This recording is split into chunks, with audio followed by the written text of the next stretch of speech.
What is up, everyone? Welcome to another episode of AOS Trash Pandas. I'm one of your hosts, Rob, and with me, as usual, is Carson. How's it going, Carson? Actually, my name is Karsten, but it's going pretty good. How are you? I forgot Carlton. That is my, it's a mistake that I constantly make. Carlton Yeah, Banks. no problem, Ron. Yeah, yeah, All right. that's me. Yeah, going pretty good. We get We that a got a lot lot, of us Rods. I know Rod yes, from Honest Wargamer gets it a lot. Yeah, all the other yeah, Rods. easy mistake to make. Yep. But yeah, it's been a good week. We've been filming some battle reports, which is pretty fun. We've been filming a lot of Um, battle. Well, I guess not a lot. It's I mean, a lot in comparison to what we normally would. Yeah, yeah, but yeah. no, yeah, it's been a good time. I had some crazy escapades buying a TV at like 10 p.m. last night. I know. For the purposes of the channel, which is Yep. pretty fun. I'm just But from now on, it's going to be like me projected onto a screen, and I'm just going to hold it up in front of this camera, and that's what you're going to see. yeah, It's like exactly. Inception, Yeah. right? Actually, I kind of want to tell that story live, if that's okay. The Which one? TV story The of TV. me Yeah, picking up the. do it. Yeah, it was like this has nothing to do with like how we usually proceed with it, but it's just been on my mind how like. Okay. Well, actually, first, could you just explain what we're going to use the TV for? Yes, yes, yeah. So we've been like setting up our new studio. We have like new cameras. We've got a new dice box. We've got like a whole new setup. And we're like, it'd be awesome if the players could see themselves, and also like if we have Streamlabs open, they could see the chat scrolling down. If and when we ever, well, we know we're doing live battle reports at some point. We've announced that already. So Yeah. just the TV to face the players. And I was like browsing Facebook Marketplace, and then one pops up last night, and it had been like an hour since the poster had like listed it. Mm-hmm. It was like $70 Canadian for a 46-inch TV, and I was like, holy crap, that sounds amazing. Yeah, that's And incredible. so I messaged the seller, and it's clear like their English is not like great. And so we organize like meeting up, and I get there, and they call me, and they're just like, okay, so the building we sent you to, don't actually go to that building, go to this building next to it. I'm just like, okay. And so I walk over there, and they're like, here's the buzzer number, call up, and then we'll meet you on the 12th floor. And I was like, sure. And I get up there, and this lady who's like middle-aged, she just like is like peeking out of one of the apartments. She goes, oh, okay. I'm just like thinking like, okay, like I guess that's the apartment I have to go into to get the TV. And she walks out of that apartment and then walks down the hall to a different apartment, and then just knocks on the door and opens it. And there's like this elderly Persian couple inside, and they're all like very welcoming. They're like excited to see me for some reason. I'm like, my kidneys are about to be harvested at this very moment. Like, um, so I start picking up the TV, and like, there's this whole dialogue, this whole conversation going around me that's like not in English whatsoever. It's all in I think Farsi, Yeah. and I just hear like random words thrown in, like Roku, Fire Stick, that sort of stuff. So I'm just like, okay, they're like unplugging their stuff from the TV before they give it to me, kind of thing. Wow. And then finally I get the TV and I get out of there, and like all four of the people that were there, which was like the elderly Persian couple and then the lady and her husband that were like actually selling the TV, Oh. were like, help, you need help? Like, Yeah. English not great. Do you need help? I was like, no, I'm okay. I walk downstairs, and there's a guy who's like in the gym on the treadmill, and he gets off the treadmill and he walks up to me as I'm carrying the TV. He's like, do you need help? I'm like, no, it's fine. He's like, no, I insist.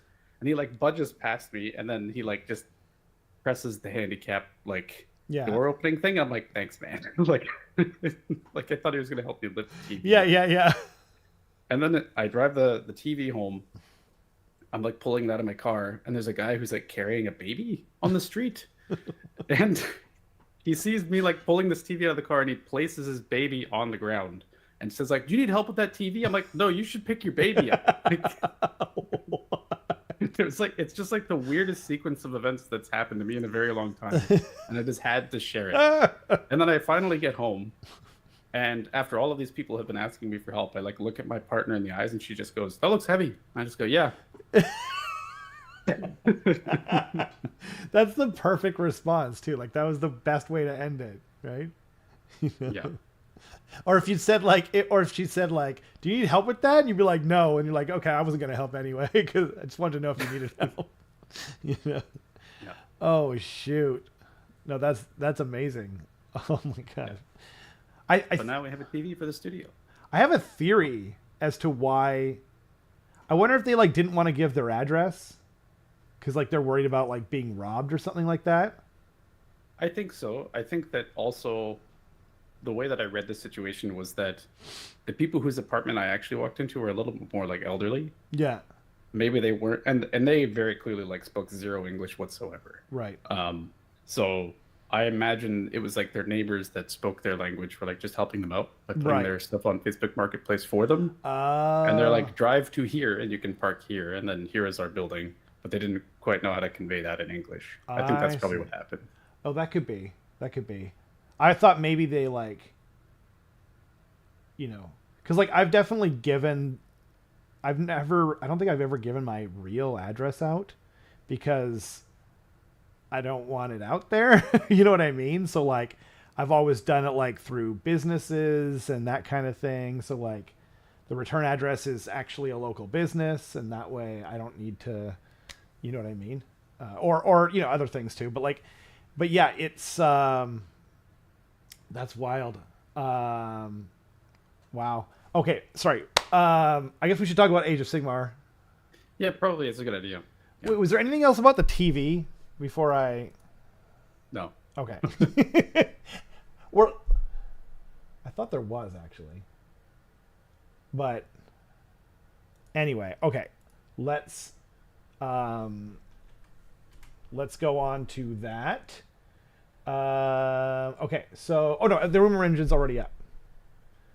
So the rumor engine is,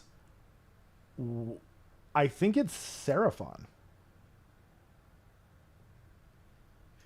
Think so? There's a lot of people on the Warhammer subreddit that seem to think it's Gene Stealer cults. Sorry. What's up? Oh, just Keith said hi earlier, and I meant to say hi. And was something wrong, Keith, with the stream? Just in case, are we in fact broadcasting? I think so. I see his message up on the. Yeah, I see it too. Can you hear us, Keith? Can you let us know? Thank you. Sorry. You saw a lot of people saying what? That it was Gene Stealer cults. Oh. Yeah, because honestly, I had no idea what this could possibly be. Maybe. Because, yeah, the Tyranid spine. I was thinking it was like the... Okay. That's good. Sorry for any trouble. We didn't change anything, obviously. Keith was saying he was getting an error message. What? Did you pull that out of the meat dimension? Okay, good. Thank you. Thank you. That bit never gets old, so... Cheers to you, meat dimension.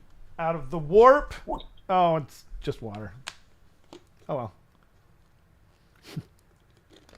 Yo, Mason, thanks for joining us. Sorry for any... I think the stream was kind of bugged earlier, but hopefully it's all there in the archive. Anyway, I was thinking maybe it was like... it kind of looks like the same things that you see on the Seraphon, like Slan mask and different things like that. And those, you know, the dangly bits are on everything. Like that's just like a CAD file they seem to reuse. But Gene Stealer Cult, yeah, that seems like a better one because the way it curls around, right? I think they're right. They convinced me. Unfortunately, I'd rather have Seraphon. I know we just got Seraphon not that long ago, but like they do that. Like they come out with units and different things, you know, not too long after. Like so one additional unit or a hero or something. Right. Yeah. Exactly.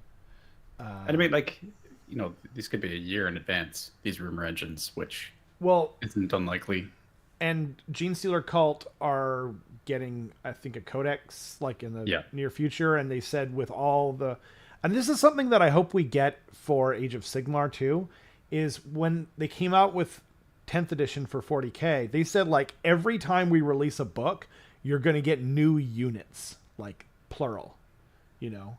So that sounds awesome, you know? Like I would love that to be the case. That way, no, like 'cause when you get a hero, you're like, okay, thanks, I guess, you know, but Yeah, the amount of one-off heroes is kind of yeah, not great. or it could be worse. You could, I don't know, get like let's say like a Beastman Lord update, and then you could just get everything axed after that directly. So it could be worse, right? It could be worse. Yeah, that's true. Yeah. Never thought about that. Yeah.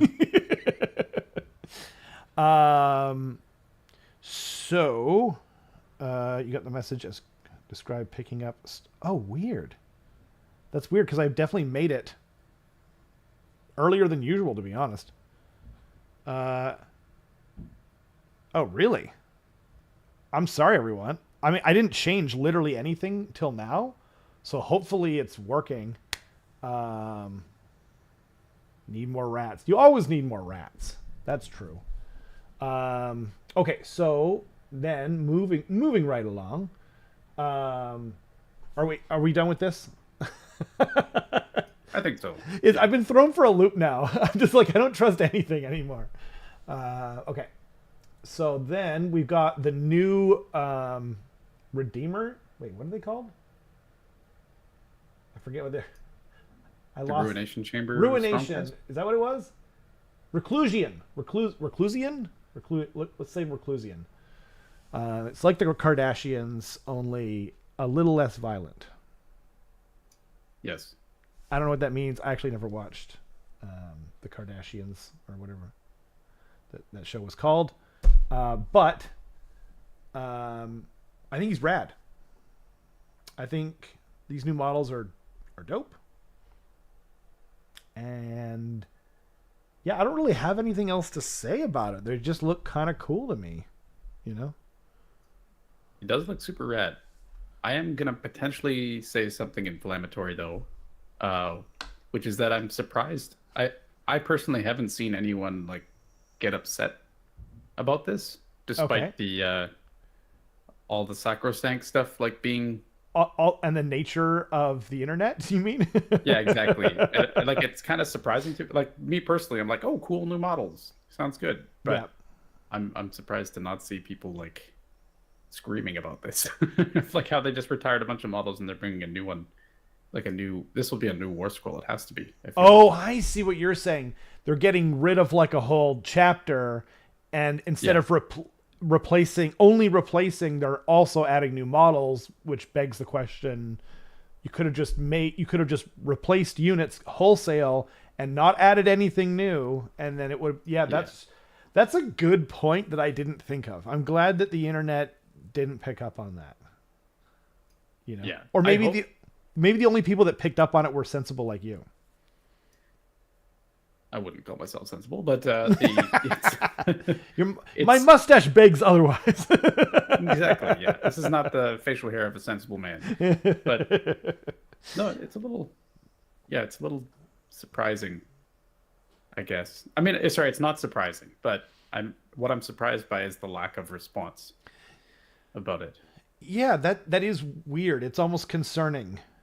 You know, in its own weird way, where it's like, why isn't everyone freaking out? Like, what did someone like burn down a church or something like that? Because and then everyone's just like, whoa, hey, let's take it down a notch. Yeah, like the maybe it was because of the whole Custodes thing. What Custodes thing? They made like some kind of announcement or something. I don't know. So Custodes are coming out now in 40K apparently. The only reason I know about this is from Haywo's video, and it's excellent, by the way. I would really recommend it. It's funny and it's very well thought out, which is not usual for the internet either. But apparently, so there are women in the Custodes. That's always been a thing, and basically just no one knew about it until now. Right? They just didn't talk about it, and they didn't have any models and blah, right? Yeah. And naturally, the 40K community is melting down over this. Right. I remember seeing a meme now where it was Gimli talking about female dwarves, where it's that scene where he's describing how, like, no one believes they're female dwarves. Yeah. Like, Like we just pop up out of the ground or something. Yeah, they pop up out of the ground. They look like male dwarves and they have bigger beards and stuff like that. Nonetheless, they are real kind of thing. And it was in reference to the Custodes thing. Also, the chat is, wow, just maybe the upsetty spaghetti people burn themselves out and are still recharging. Lack of responses because the common SC units are staying. And then Porpstone Enjoyer says, too busy crying about cooties. I think that's probably it. Yeah, I think we're not seeing a response on. That's on the most model. succinct way of I think so. Losing their minds. Yeah, it's crazy. And we've always had female storm. Well, not always. Like before, we didn't know what they were. They were like, I think the first like storm. I could be wrong about this. Don't at me. But it's either the first or one of the first was Neve Blacktalon, and she had like a face, and we were like, oh, they're not just empty suits of armor. It might have been some other one else, but like she was near the start, and so for us, it's always kind of been a thing, and no one really cared. Yeah. It's almost like a meme for Stormcast or like female Stormcast that all look the exact same. They have like the shaved side of the head, and they've got like it's true. Some like super descriptive name like Black Talon or right. Like I think in the game that I worked on, it was. Are you saying that Skyhelm sorry. was the last name? Yeah. Freya Skyhelm. And I was like, right. Yep. Just slap 2 words together for the last name. And that's it. Yeah. Like 2 nouns. Sky, helm. Right? Or sometimes it's an adjective, I think, probably. King 4000 says et tu saga. I don't know what that means. I liked Haywell's video about the Custodes thing. Female Custodes were not a thing until they were, and have always been there, just like Tau. Yeah. So, and he talks about it. It's so good. It's really good. But he's talking about how the difference between something that's like a good retcon and a bad retcon is just whether people like it or not. You know? And like, that's not exactly how he put it, but like, it's really, I don't know. It's just, it's well done, and I enjoyed it. I would highly recommend you go check it out. He's been doing a lot of videos lately, and they've all been really good. Like I think we talked about it last time, is his Skrulk. Sorry. So King said Etu Saga, meaning. That's what I said. No, I know. No. But, and then you were like, you were saying we don't know what this refers to. Not that we don't understand the Latin. And then Ludivicus kindly translated it, and you, Saga? Thanks, Ludivicus. Thank you. Yeah. I understand completely now, actually. Yeah. Exactly. I don't. I still don't. Context at all. Oh, geez. That was super funny. I do like that he's assuming that we're dumber than we even are. This is what you guys have come to expect of us. And with good reason. I'm not saying that you don't have good reason. Your favorite female GW models are Tomb Kings. Yeah. The old meat hammer. Hopefully that doesn't get nice. You clipped yourself out of it, or you hit yourself out of existence there. This is punched over my beer just by hammering the camera. Did you? Oops. I almost did. Oh, almost did. Oh, I thought you said you did at first. Yeah. So what the heck were we? Oh yeah. Anyway, he was talking about how like for Necrons, actually he made the best reference. One of my favorite references I've heard in a long time. One is he was like, you can either do a retcon like Necrons where they go from like just Terminator ripoffs to these awesome like developed machine things that cannibalize their own gods and or whatever, enslave their own gods. I forget how he puts it because I don't know enough about Necrons, right? And he's like, or they can do it badly, and you can have like Brian Herbert writing sequels to the Dune saga for his father that no one reads and the entire fandom has abandoned and considered trash for ages now. And like I don't think everything that Brian Herbert and Kevin J. Anderson wrote was bad, but like he clearly doesn't, like, there's stuff in there that's that is explained in the first novel that he just kind of rewrites, and it's not great. So there is stuff like that, but like I did enjoy the Butlerian Jihad trilogy. Anyway, it's a really apt analogy though, and it's a really well thought out video. So, yeah, would recommend. Just seeing who is on what side of the pro or anti-fem custodes debate. I'm not. I mean, here two things. Okay, let me just say this one. Sure. Two things. Okay, one, I don't care. I actually don't care at all. Two, I really don't care. Like, I couldn't care less. I don't know or play Custodes. I have zero interest in it. Yeah. I just don't care. To give you an idea, I found out about it like 6 minutes ago, probably, on the show.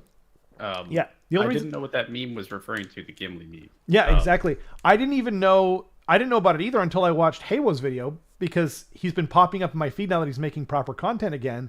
And I had no idea until he started talking about it. But he's not against it. I think it's more so just us acknowledging that there's screaming on the other side of the wall that is the 40K community versus, yeah. He actually says that in the video. He's like, you know, I've been told that 40K fans will click on absolutely anything, so we're going to test that out right now. It's like, this is an AoS channel, but I'm going to talk about this. It was really funny. Yeah. Yeah. Mindless undead bossed around by gods to quirky, eccentric undead with fragmented personalities. Yeah, I mean, I don't know anything about Necrons either.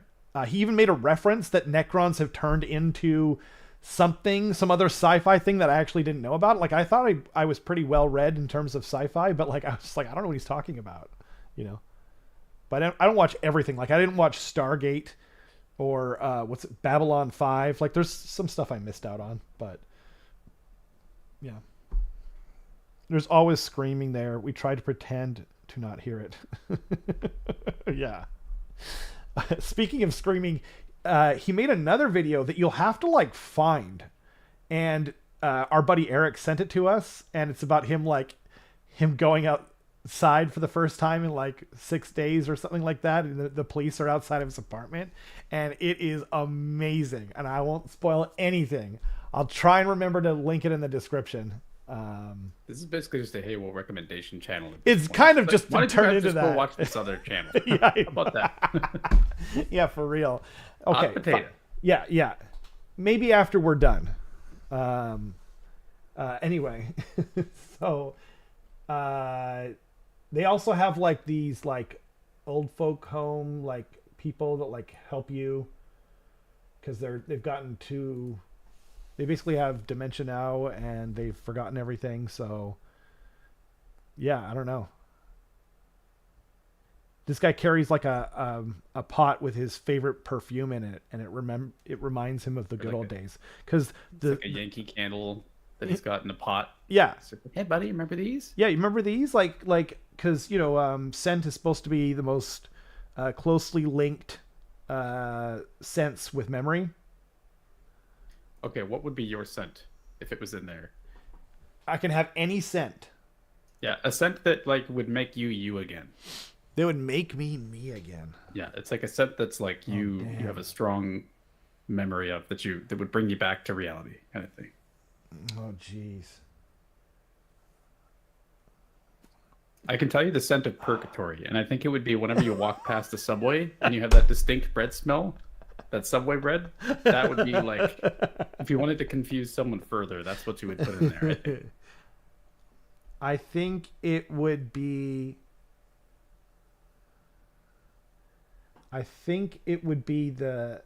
if you wanted to bring me back, it's the smell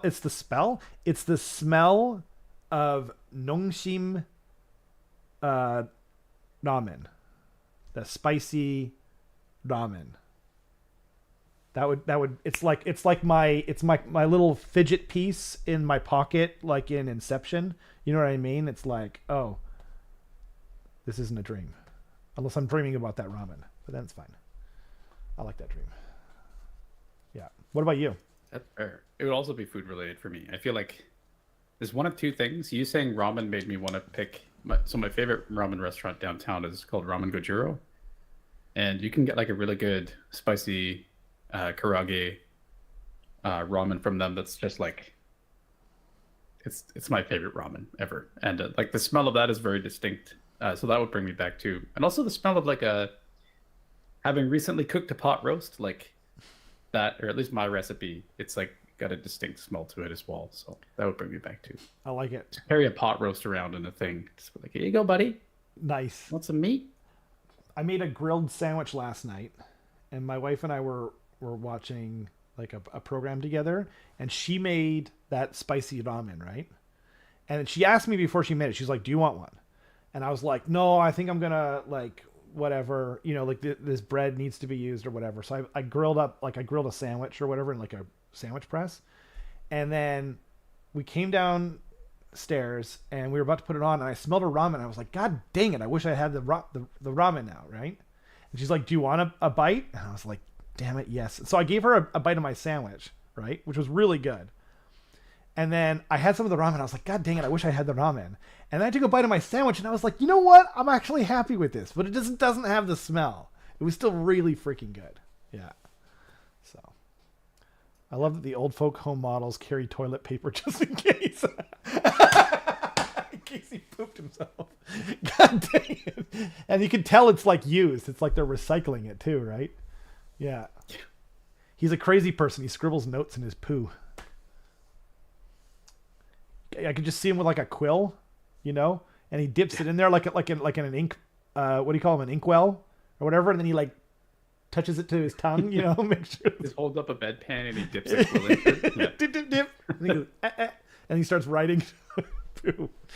It's just gibberish, like complete nonsense. Why'd they get rid of the Stormcast or the Sacrosanct Chamber? Yeah. Dear diarrhea. Yeah. Yeah. The funniest thing happened to me the other day. Oh, geez. To go, you should always take your care worker with you when going for walks. That's true. You make a good point. Always got to be ogre-tized. Oh man, you guys are hilarious tonight.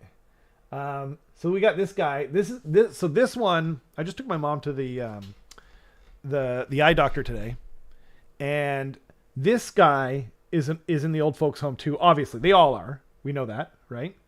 And this guy's carrying a torch and the toilet paper. Of course, everyone has the toilet paper. That's a given. But this guy has the torch because this Stormcast guy has cataracts. And cataracts make your vision darker. I didn't know that until today. So now I get why this guy's got the torch. That makes sense. Yeah. His helmet probably isn't doing him any favors either. I mean, you know, but he's got to look like his friends, you know. Yeah. Like, it's like I said to my mom, like, you know, if Jillian goes and walks at night, are you going to walk at night too? Like, if Jillian jumps off of a bridge, are you going to do it too? You know? Jillian fights Skaven on behalf of the god King Sigmar. Are you going to do it too? Are you going to do it too? Exactly. That Jillian. What are you going to do? But yeah. I think they look really good, though. I like the cloaks. You know, the cloaks are to keep them warm. Because you get chilly when you're older. But, yeah. Also, there was lighting a match in the bathroom. Yeah. Yeah, you should. You should hear these guys go. It is wild. Yeah. But it's like echoed by the sound of the plate armor too. Just yeah. Amplified. It is. Like a car missing its catalytic converter. Yeah. Or like it's missing its muffler entirely. It's just so loud. Yeah, it's true. Okay. And then we did get this new Darkoath.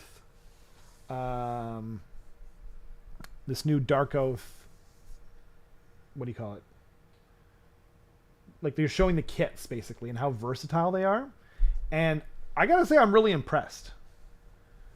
I've seen the rules for these too, and they're quite interesting. We're not going to share it, of course. You know, made that mistake once. Not going to do it again. But these kits are really cool.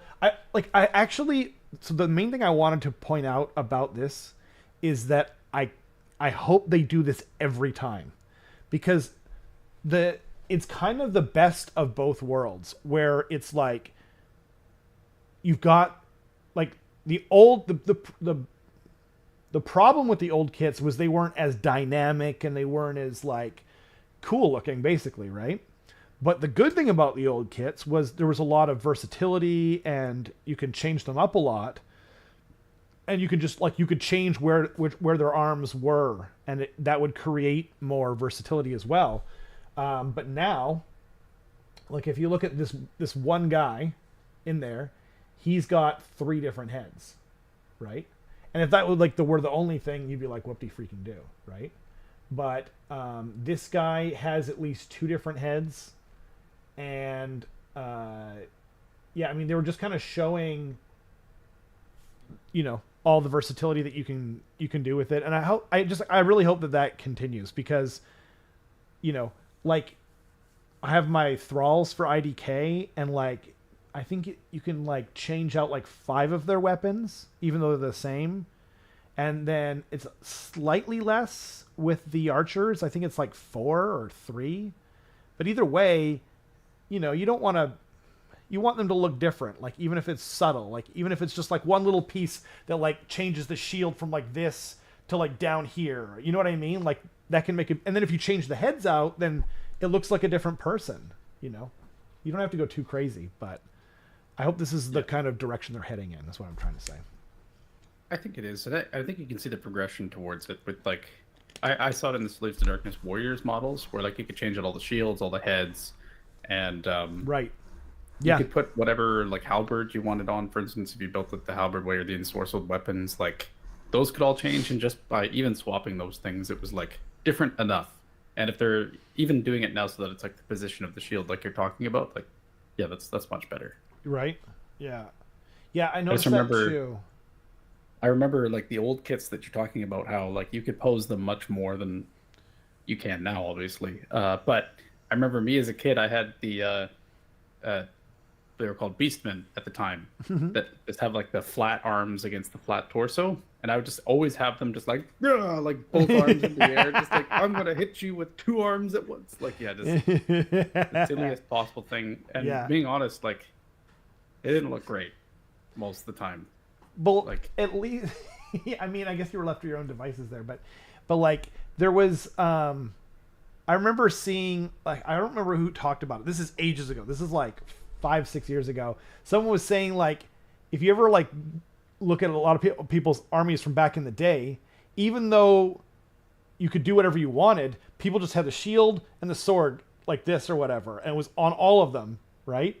And then I remember I was putting my models together at the time, and they were all like crazy. I was trying to make them look as dynamic and different as possible, and I was like, wait, did someone had to be told?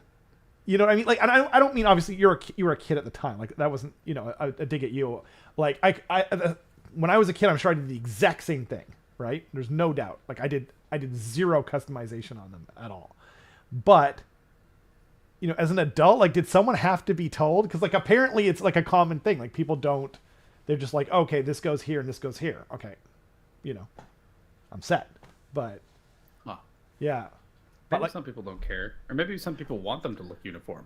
That's possible too. I don't get it. Like for my Gene Stealers, like I would have them like because they have 4 arms. I would have like the other arms coming up like over the other ones, so it was like they were like really, really dynamic, And that probably made the Barrel of Monkeys effect even worse on them. Yeah. But especially with the scythe arms, where it's just like, if it can hook on, it will hook on. But Rob, the problem was they had to rank up. Well, I played fantasy too. Like that's what I was playing. And I was talking about in Age of Sigmar, actually. Like this is like 5 or 6 years ago, as I said. So this is an Age of Sigmar, and they didn't have to rank up. Or maybe some people's brains are still doing that, huh? Yeah, that's possible. These are really cool, but looks like such a chore to paint well.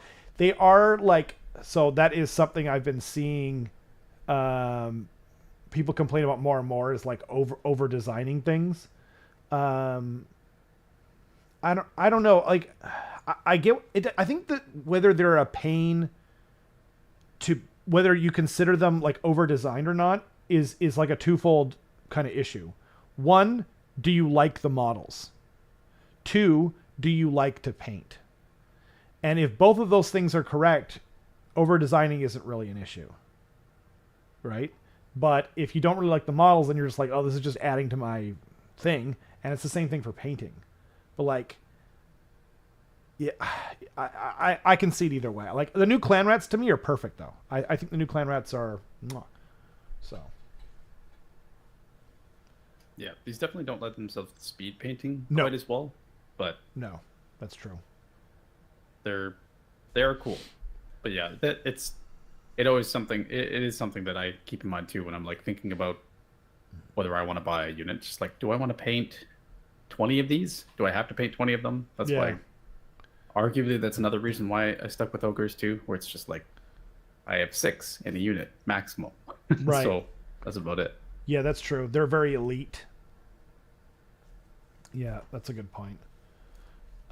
It's like, I'd love to paint the box if that was enough, but if you need to run 30 of them and 3 Wilderfiends for a good list, then it turns a fun painting time into a chore.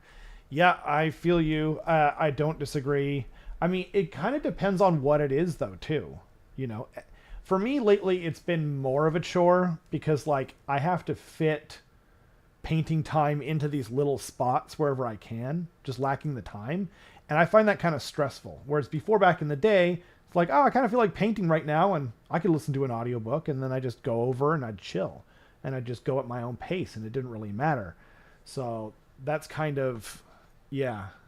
I really see it from all sides. Like, I've gone from, like, someone who really didn't like painting, you know, I found it kind of, like, daunting and stuff at first, especially when I was a kid, right? I really didn't like painting. But then when I got back into the hobby, I was lucky enough to have enough people kind of in the hobby with me that were kind of just like, you know, you don't need to paint them. So, you know, like, try and enjoy it. And you know what I mean? Like, they kind of help guide me through that sort of aspect of it. And like, it's not for everyone at the end of the day. Like, some people are just never going to enjoy painting, you know? But like, even people like Tyler Emerson, who's kind of famous for not wanting to paint anything ever. Like, he only would do commission paint jobs. He was like he like made this like bet or whatever. I can't remember what it was. And it was like, if people paint up terrain tables for him to use at like a tournament, then he would paint 1 unit for every table of terrain or whatever. And like, it totally worked. And like, they've got a really good local scene, obviously, who was, you know, I think it helps them. It helps the tournament scene there as well. So it wasn't just to get Tyler to paint. And then he did it, and he was ended up enjoying it a lot more than he thought he was going to. But yeah, it's kind of some people don't get to that, and I kind of got to that, and now I'm kind of past it in a way where I'm like, I feel like the crunch is always on. But once I go back to painting Skaven, I think I'll be okay. We'll see. Yeah, I think that makes sense. Yeah, there's so many different variables. Like, yeah, for real. You know, it's your community that can change it. It's you that can change it. Oh, like, that's so true. I was going to say that, Yeah. you know, there's a lot of people in our community that are excellent painters. And if you're constantly racking up with someone that has like a beautifully painted army, maybe it'll convince you to paint. But I could also see you being like, oh God, I'll never be as good as this person. So why even try painting, right? Like, that's definitely a valid thought too. It is, like, I would say it's not a valid, like, it's obviously any emotion you feel is a valid emotion, right? But by the same token, like, a great piece of advice, and anytime you're learning to do something new or whatever, don't compare yourself to who others are today. Compare yourself to who you were yesterday. Yes, I know, and I maybe have even said this before, but like, it's so freaking true. Like, you don't just start running a marathon day one, right? So why would you compare yourself to people who have been, you know, running marathons for a decade, right?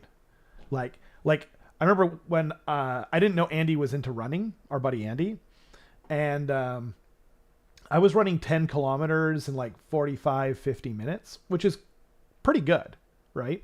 And it took me a while to get up there, right? And then he was just like, And then the other day he was like, or not the other day, this is like a while ago, but he was just like, yeah, he's like, I did like 15K the other morning. And I was like, you did 15K? I was like, how long does that take you? And he told me, and I was just like, God dang it. You know what I mean? And then I was like, oh, remember, Rob, you know, like you've made progress. You know, you started off at like 3K and now you're up to 10. So you've made you come a long way, baby. But anyway, yeah. Skaven are pretty crunchy. An ogre probably. God dang. But I mean, and if that's your fear, King, of like, I think you're talking about racking up against someone who's got like this beautifully painted army, you know, what you can do, and maybe you're like our buddy Alex. We've got, you know, Alex has been on the channel quite a few times, and he's always been known for speed painting. He's been known for his painting ethic and like his painting, like his speed. He cranks stuff out. He famously did 2,000 points of Cruel Boys in a week, right? Which is insane. But recently what he's been doing is he's been going back to the army and adding, you know, edge highlighting and different things onto them and just making them vastly improved. You don't want to mess them up with a bad paint job. Any paint job you do is going to look better.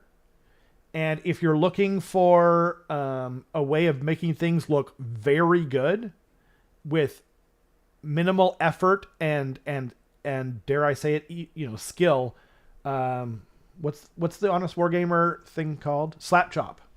Look up videos on slap chop. One word. I think it's one word. There was a guy, what's his bucket? There's a guy who did slap chop like 2.0 or something like that. And there's been a bunch of creators. Vince Venturella made one on like slap chop plus and whatnot. But like just do slap chop and then stop there. Get your whole army painted with slap chop. It'll look great. You know, anything looks better than gray. And if you want to make it better, you can go back later. You know, I really think that's the way. Yeah, I think so too. Laptop is really fast, and if you don't want to watch any videos, it's just prime black, dry brush white, use contrast paints over top. Yeah, that's it. Yep. Yeah, thin it down a little bit, maybe. Yeah. You know, but that's basically it. Yeah. And like actually, like I didn't realize that. It doesn't matter. Yes, this is not like Rob did not invent this thing. You know, like it's been around for a long time, but like he did a service to the community by just putting it out in a way that like a lot of people were just like kind of got it, or I don't know or maybe he just made it more famous or whatever, but he kind of did a huge service to the community just to help people get stuff done. Lots of my models are primed for it, but then I get the fear when I get to the dry brush part. That's interesting. Well, you know, if you're worried about the dry brushing part specifically, then I would watch Artist Opus. He is like the dry brushing god, right? But another thing that I would recommend too is get yourself some makeup brushes. I don't know if you guys can see that. And you can get them on Amazon for like nothing. It's crazy. They won't last you as long. But then you just, you know, you can just kind of use and abuse them, and you really want to get almost all of it off. You know, a lot of like caking it on. If you don't get it all off of the brush, is where you're going to run into issues. But even if you do, like it happens to me sometimes where I'm like I get it all off, or I think I do. And then I like catch a weird edge and I just get this smear across it. Like, God dang it. But you could just get some water, have another brush nearby, dip it in the water real quick, you know, get a little bit of it off, and then you can just rub it off if you're quick enough. It really isn't, you know, but yeah, like, you know, getting over the fear or whatever of like messing it up is part of the battle. But it is going to look better no matter what. And so, yeah, good luck. There's people out there though, like Artist Opus, and he just does like pretty much everything with the dry brush. It's wild. It's really impressive, actually. I've got his stuff too. Like I've got his little sponge thingy or whatever. I actually don't use this that much, but I use his cork dry brushing board thing, because he was saying paper towels aren't good for a few different reasons apparently. So yeah, but yeah, Artist Opus, OPUS. I tend to overload the brush, so I think you're like me, where you feel like you're wasting. You know what I mean? Like when you get too much of it off, you're like, I'm wasting paint. But like, at least that's what I did. I was like, I you know, my cheap Scottish blood or something like that. I was just like, this is such a waste of paint. But it's not. Like, if you think about like, you know, what you paid for just the models alone, like it's just nothing. It's literally nothing at all. Yeah. I've never felt like I've wasted paint more than when I made a display board, I think. Yeah, right. Where I've got like these tiny dropper bottles of like Vallejo game color. Right. And I use an entire one, and I'm like, I'm still not done painting the mud on this display board. Jeez. Yeah. Actually, I was doing the same thing, and what I ended up doing was buying like, instead of using model paint, I was buying like just like art paint, like acrylic art paint. I've got it nearby. I don't see it right there, but I've still got most of this like giant tube of paint. Yeah, that's one way. I have this thing where like, if I paint something a certain way, like on my models, if I base them a certain way, yeah, everything that is associated with them has to have the exact same process applied to it. That's so OCD, like Carson. That's OCD. No. Stop it. It's not. It's definitely not. Woo. Go on. No, but I was like, okay, I have to do the exact same process of like making the base on my models look like the display board that they're going to be standing on. Yeah. Right. And as a result, it wasted a lot of paint. It does. But mostly null oil, actually, is it what it wasted a lot of. You know what? I mean, if you do, again, if it's the OCD kicking in, then that's fine. You know what I mean? Like if for those of us that are more OCD about being cheap, right? And something you can do is just get like flow improver and just throw a little bit of black ink in there, and it's like the exact same thing as null oil. Neat. Yeah, it works pretty good. But hopefully that helped. I really feel you. I'm one of those people. Part of the thing too for me, especially before, was I was worried about. I just realized like I might put a fear into someone that they didn't know that they have, or something like that. Whatever. I come this far. I guess it'd be cruel to not just finish my stupid thing, but for me, the thought was like, well, if I screw this up, then I have to go back a certain amount of steps. You know what I mean? And sometimes like I do stuff with an airbrush that I can't really do with a regular brush. But what I realized too, especially with the worrying about mistakes, was at a certain point I realized if I just keep a brush that's like a little bit stiffer next to my water paint, jar, then I can just dip it in there real quick. And if I'm quick enough, you get like almost all of it off, and then you're going to come back later anyway, So yeah, I've gotten over that, but yeah, it's still a thing for some people. Some mistakes are also just not really noticeable by people. Like there are mistakes all over my models that I play with. Like really, everything that you play with doesn't have to be a golden demon entry, right? Yeah. Called tabletop standard for a reason. Yeah. I realized at one point I was like painting up underneath like cloaks and stuff like that literally no one is ever going to see in a million years, Yep.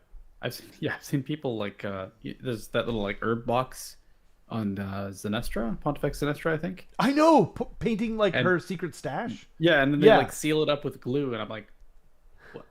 Why? Like, yeah, who's ever gonna see that? I literally asked our local game store owner way back in the day, because like the Land Raider Crusader or whatever, some of those tanks have full interiors, right? Yeah. And I was like, wait, when I put this together, isn't it going to be sealed up? And the person was like, yeah. And I was like, then why would anyone ever paint it? And then one answer I heard was like, well, only they know it's there. I'm like, okay, cool. Like, that is the dumbest thing ever. But then the other thing that I heard that made more sense was some people magnetize it together so then you can open it up and see it. And I was like, that's kind of cool, but like ultimately still kind of a waste of time in my opinion. Yeah. Right. I mean, I've seen that sort of thing on like Gundams where the cockpit is open and you see like a little pilot model inside and for sure the interior is exposed and stuff. I think there was a knight, like a Imperial knight that was released that had that capability too, where it like had a guy inside and it had an interior.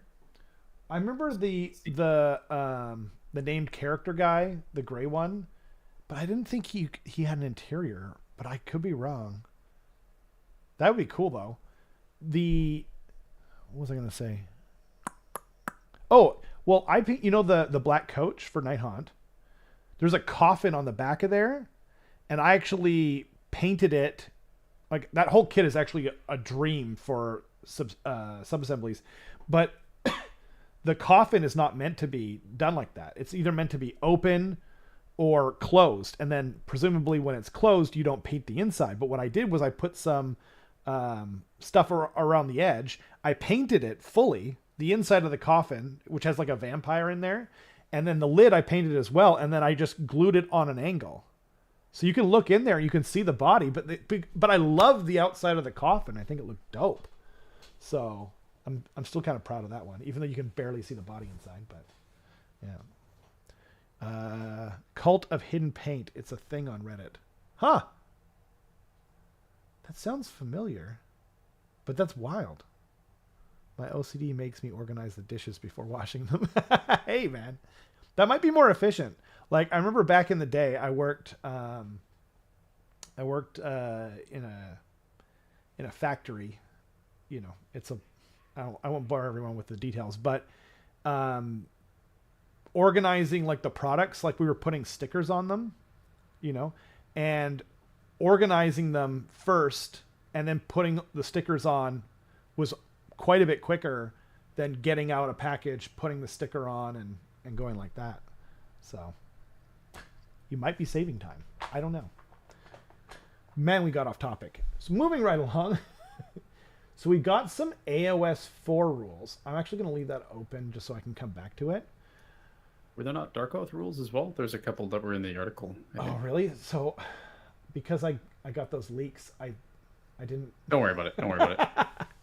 Well, here, let me see if I can find it. Because I was going to say, like, so there's battle traits and battle formations. I'll look for that.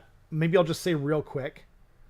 So battle traits are widespread abilities that are unique to your army. Some of these will feel similar to existing army rules, but they've been tightened up and codified to work in the new ability system.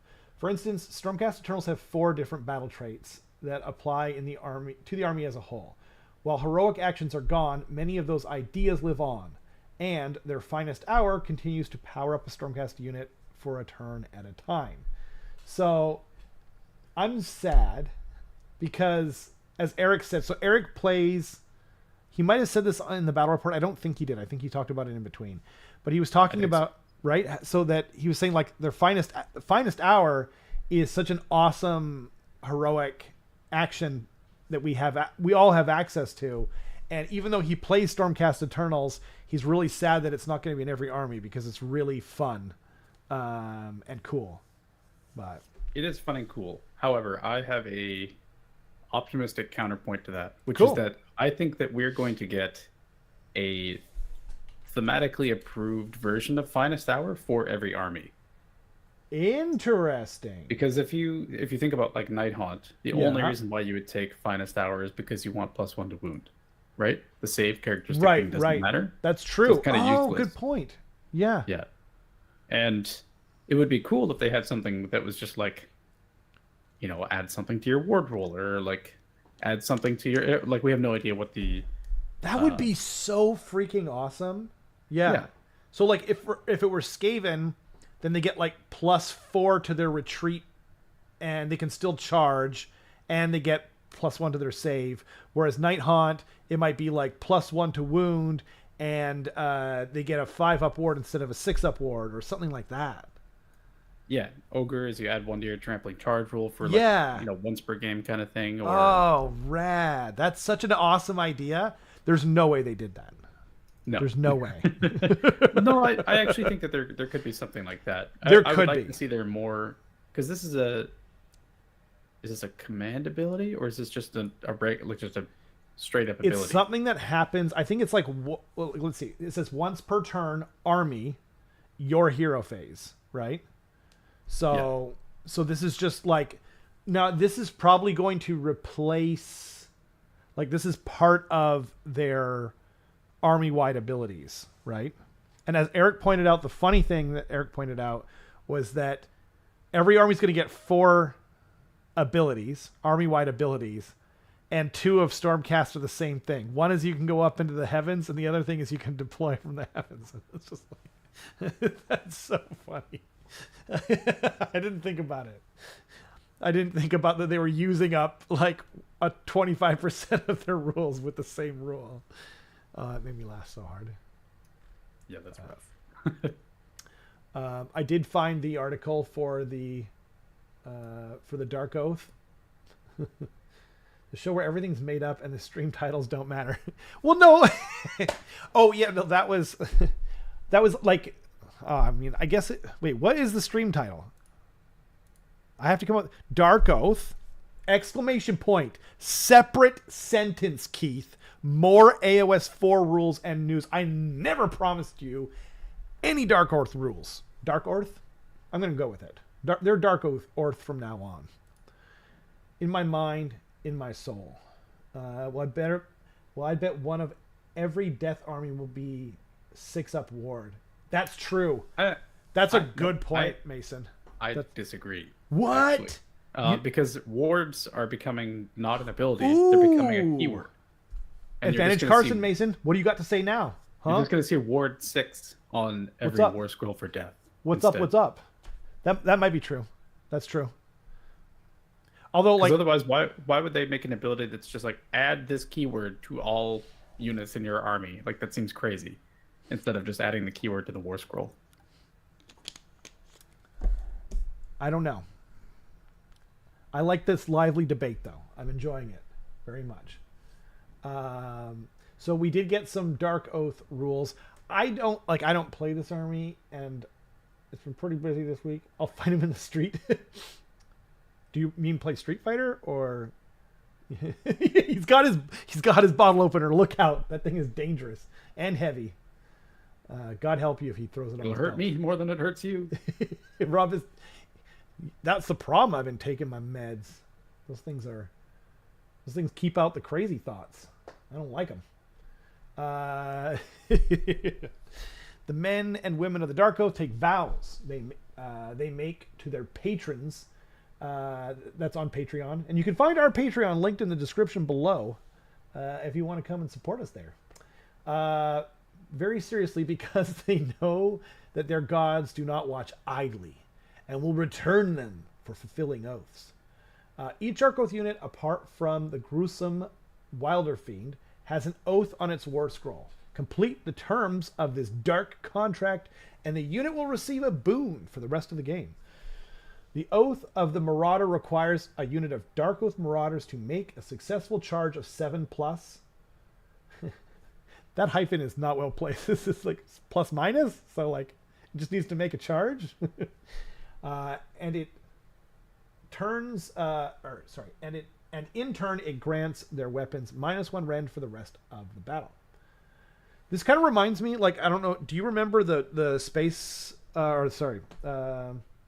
Wolf rules from like 8th and 9th edition codexes, where it's kind of similar, but it was only on the leaders, and the leaders get like one of them was like the Oath of the Bear or whatever, Saga of the Bear, and then it was they have a 6-up ward, but then if they complete their challenge, whatever it is, then for the rest of the battle, any unit within like 3 inches of them also gets a 6-up ward. And it was kind of cool. Like, it made them kind of weaker because it was like you didn't get allegiance abilities until you did something in the battle, and a lot of them were really hard. but it was very thematic, and in that way, it was very cool. This is third edition rules bomblet. I forgot about this. So like, they were instantly posted in our group on our in our club's Discord, and then pretty much right away someone was like, wait, aren't these things only going to be valid for like 2 or 3 weeks? And it was like, yes, that's true. Is everything okay over there? Okay. A frisbee was thrown and a food bowl was hit, and I think it's okay. Okay.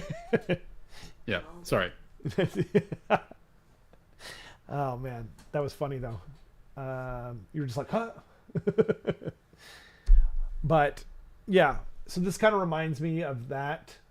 I'm not a huge fan of roll something on the dice to get this. Like, I know you can re-roll your charge, but I don't know.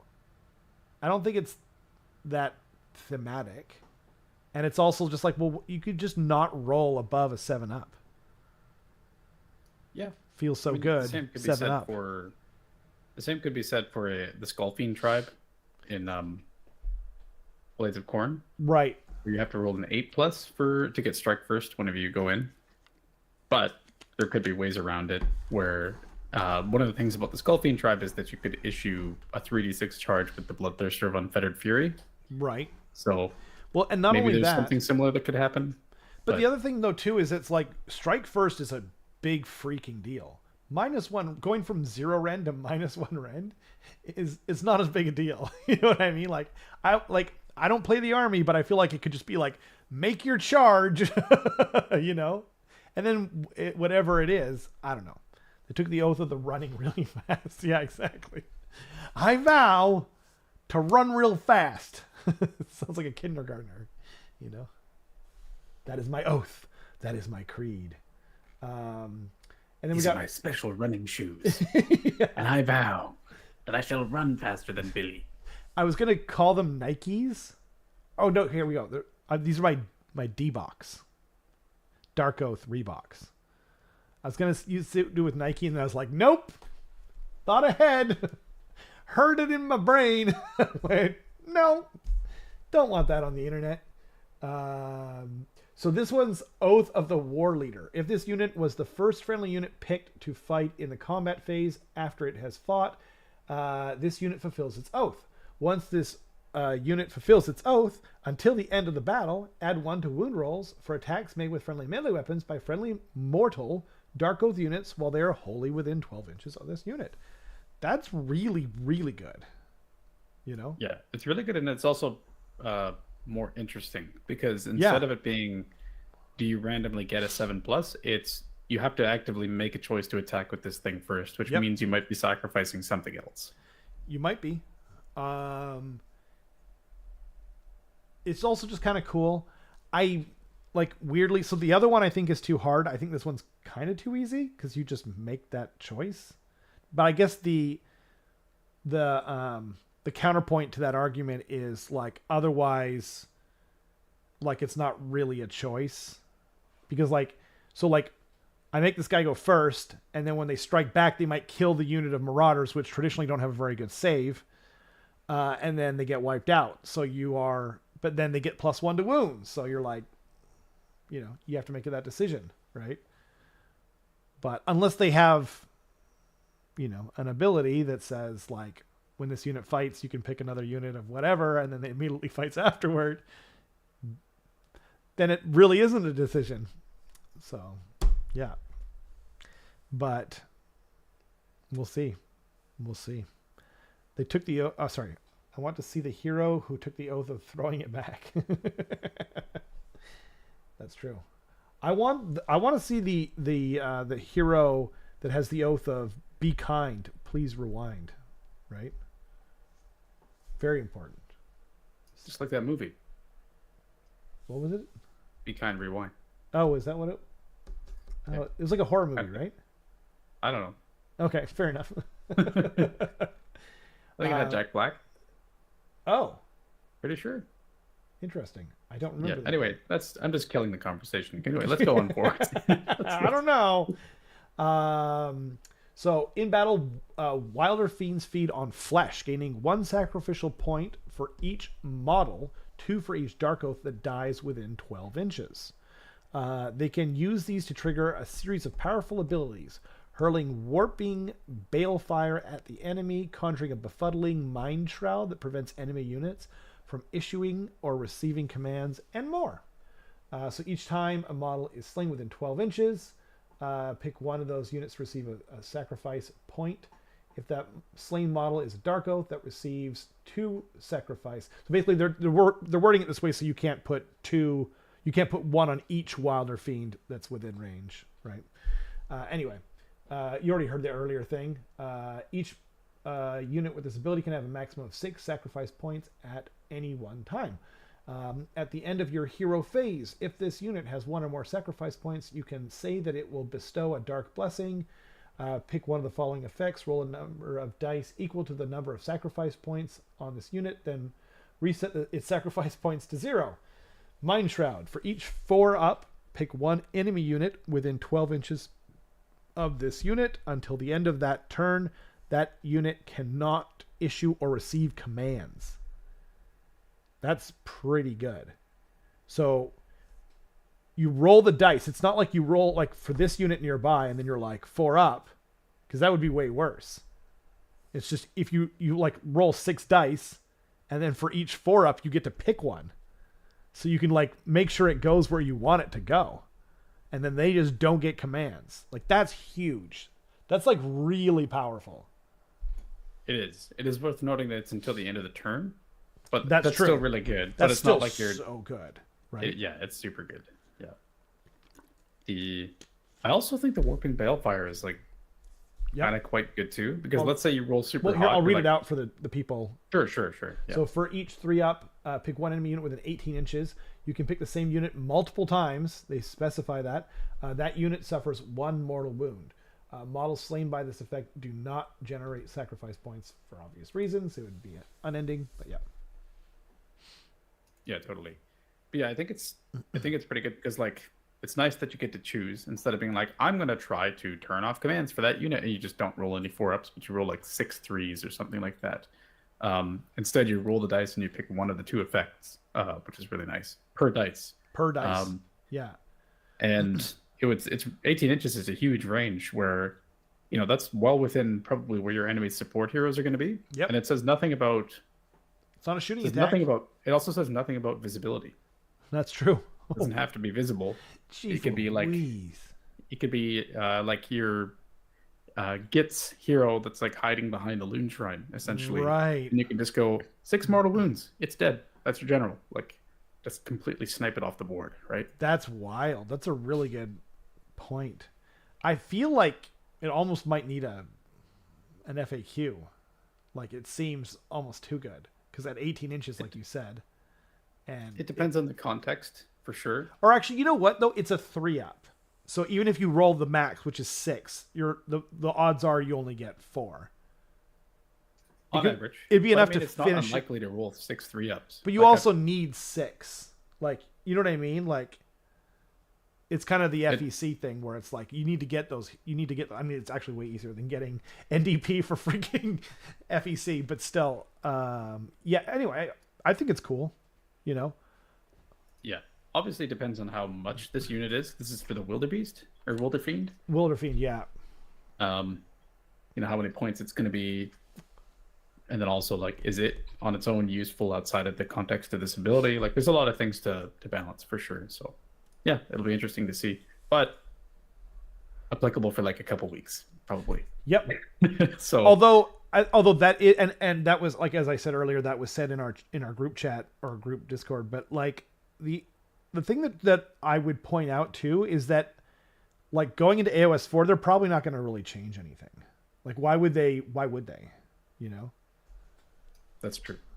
Like, surely, like, obviously they won't have like a range on their melee attacks anymore, like that kind of crap, or a bravery even. But like, yeah, I mean, I remember in AoS 2 we got Soulblight at the very end, and like, actually there was no book update or whatever at that point. But like even when we got a book update, it wasn't that different. It was kind of phoned in. A lot of them were. So, yeah. Until you get like an official book. Sorry. Yep. Keith is saying that it is pick one effect and then roll. Yep. Are you sure? What do you mean? It says at the end of your hero phase. Yeah. Oh, it is. My bad. Yeah. My bad. Oh, were you saying like they could do? I was like, thinking you could roll 6 dice and then you could choose which one it is. I'm sorry. No, I didn't realize that that's what you were thinking. But like, what I was saying was that it's not like you go like, okay, I'm going to do Mind Shroud, and there's one unit nearby, and I have 6 points, and now I roll 1 dice, and it's not a 4-up, so I don't get anything, you know. Whereas this is like I could have 6, I roll 6 dice, even if I only get 1. At least I can pick the one that I really want it to go down on. Yeah. Gotcha. Yeah, that makes much more sense. That's my bad. That's true. Misunderstanding. But you know what will cheer you up? Meat. Thanks for joining us. Is that Azrai or Azri? Spam. You like to spam meat. Exactly. Yeah, into your mouth. Bam, bam, bam. Yeah. These are cool. I do know the points on them, but I won't share. What a bummer. Anyway. Yep. Oh yeah, so battle traits. I don't think we finished this. Oh, the battle traits. Yeah. No, we did not. So, yeah, we got to Finest Hour. We talked about Finest Hour. I talked about how I think there's going to be a Finest Hour equivalent in each army, and then we didn't get past that. Right. So then deployment phase. This we did kind of talk about this, right? Yeah. Set up the unit in the Celestial Realm, and then the other one is, you know what? This could be one. This could be one. Oh no, they have 4 separate. Never mind.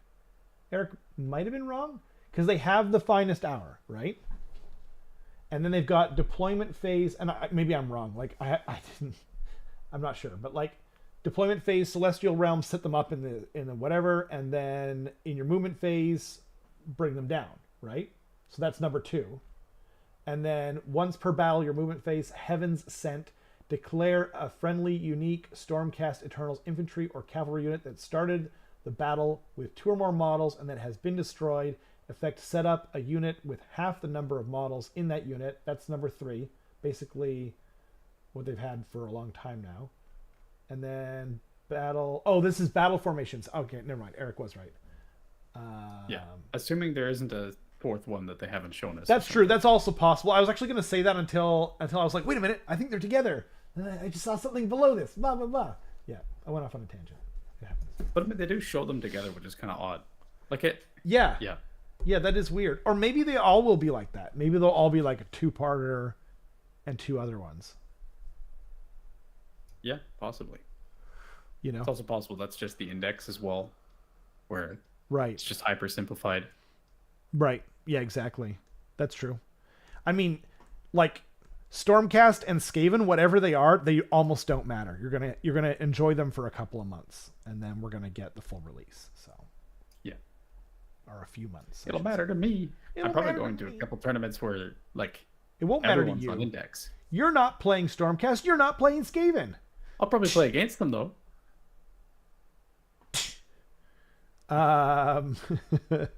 You probably that's true. So like if they're bad, you get to laugh at them. And that's why it matters. Yeah. It's really good etiquette to walk up to the table and just go, ah! Like, you big Stormcast. Your army sucks. It's always good. I brought my can opener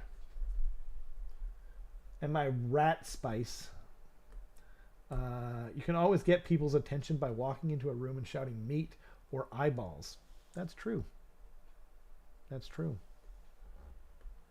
I've also noticed that it works to walk into a room and honk your balls like they do in Beetlejuice. For some reason, that gets everyone's attention. Yeah, it's a real eye turner.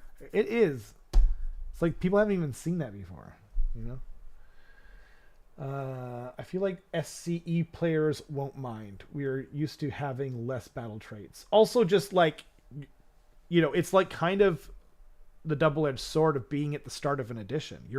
You're getting stuff where it's, where everything's exciting and whatnot, but then you go first and your army is going to suck because every battle tome that comes after it, they're going to iterate on it.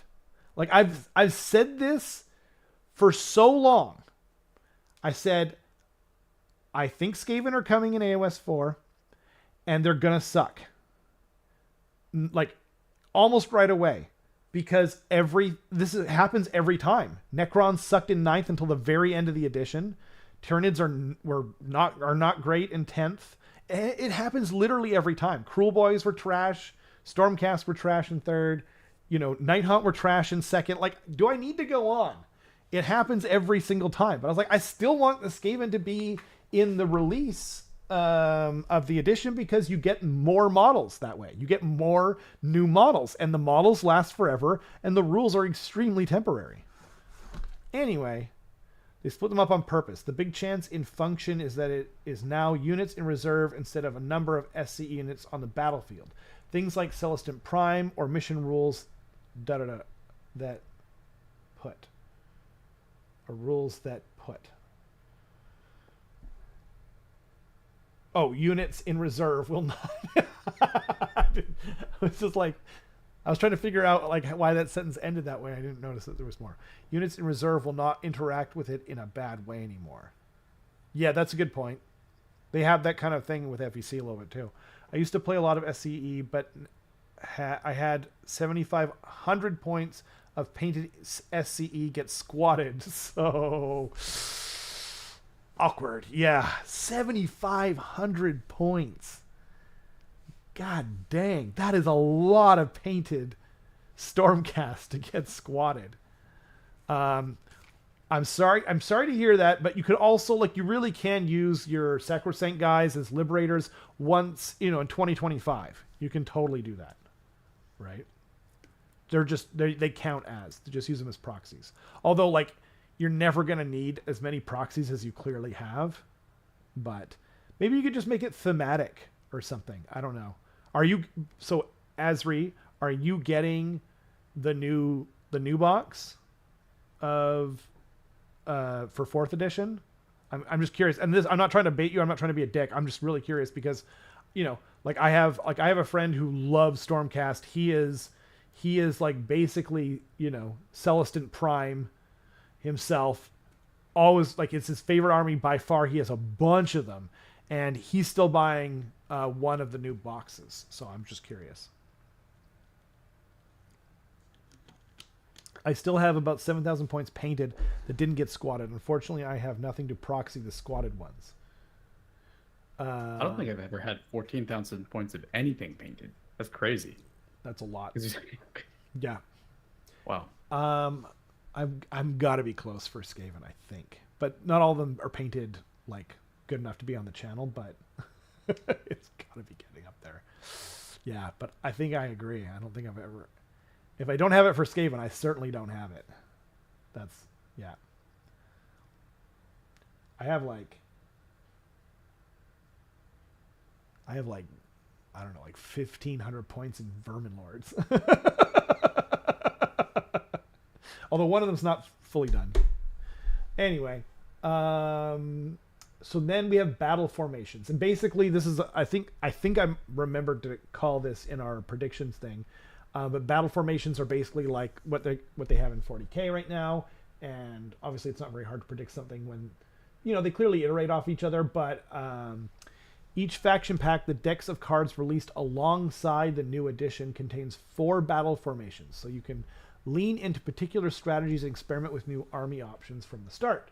Take the Thunderhead Host, which prioritizes mixing and matching units from the various chambers with its Synchronized Strikes passive ability, empowering warrior chamber units in combat while they are within 12 inches of a unit from members from a different chamber.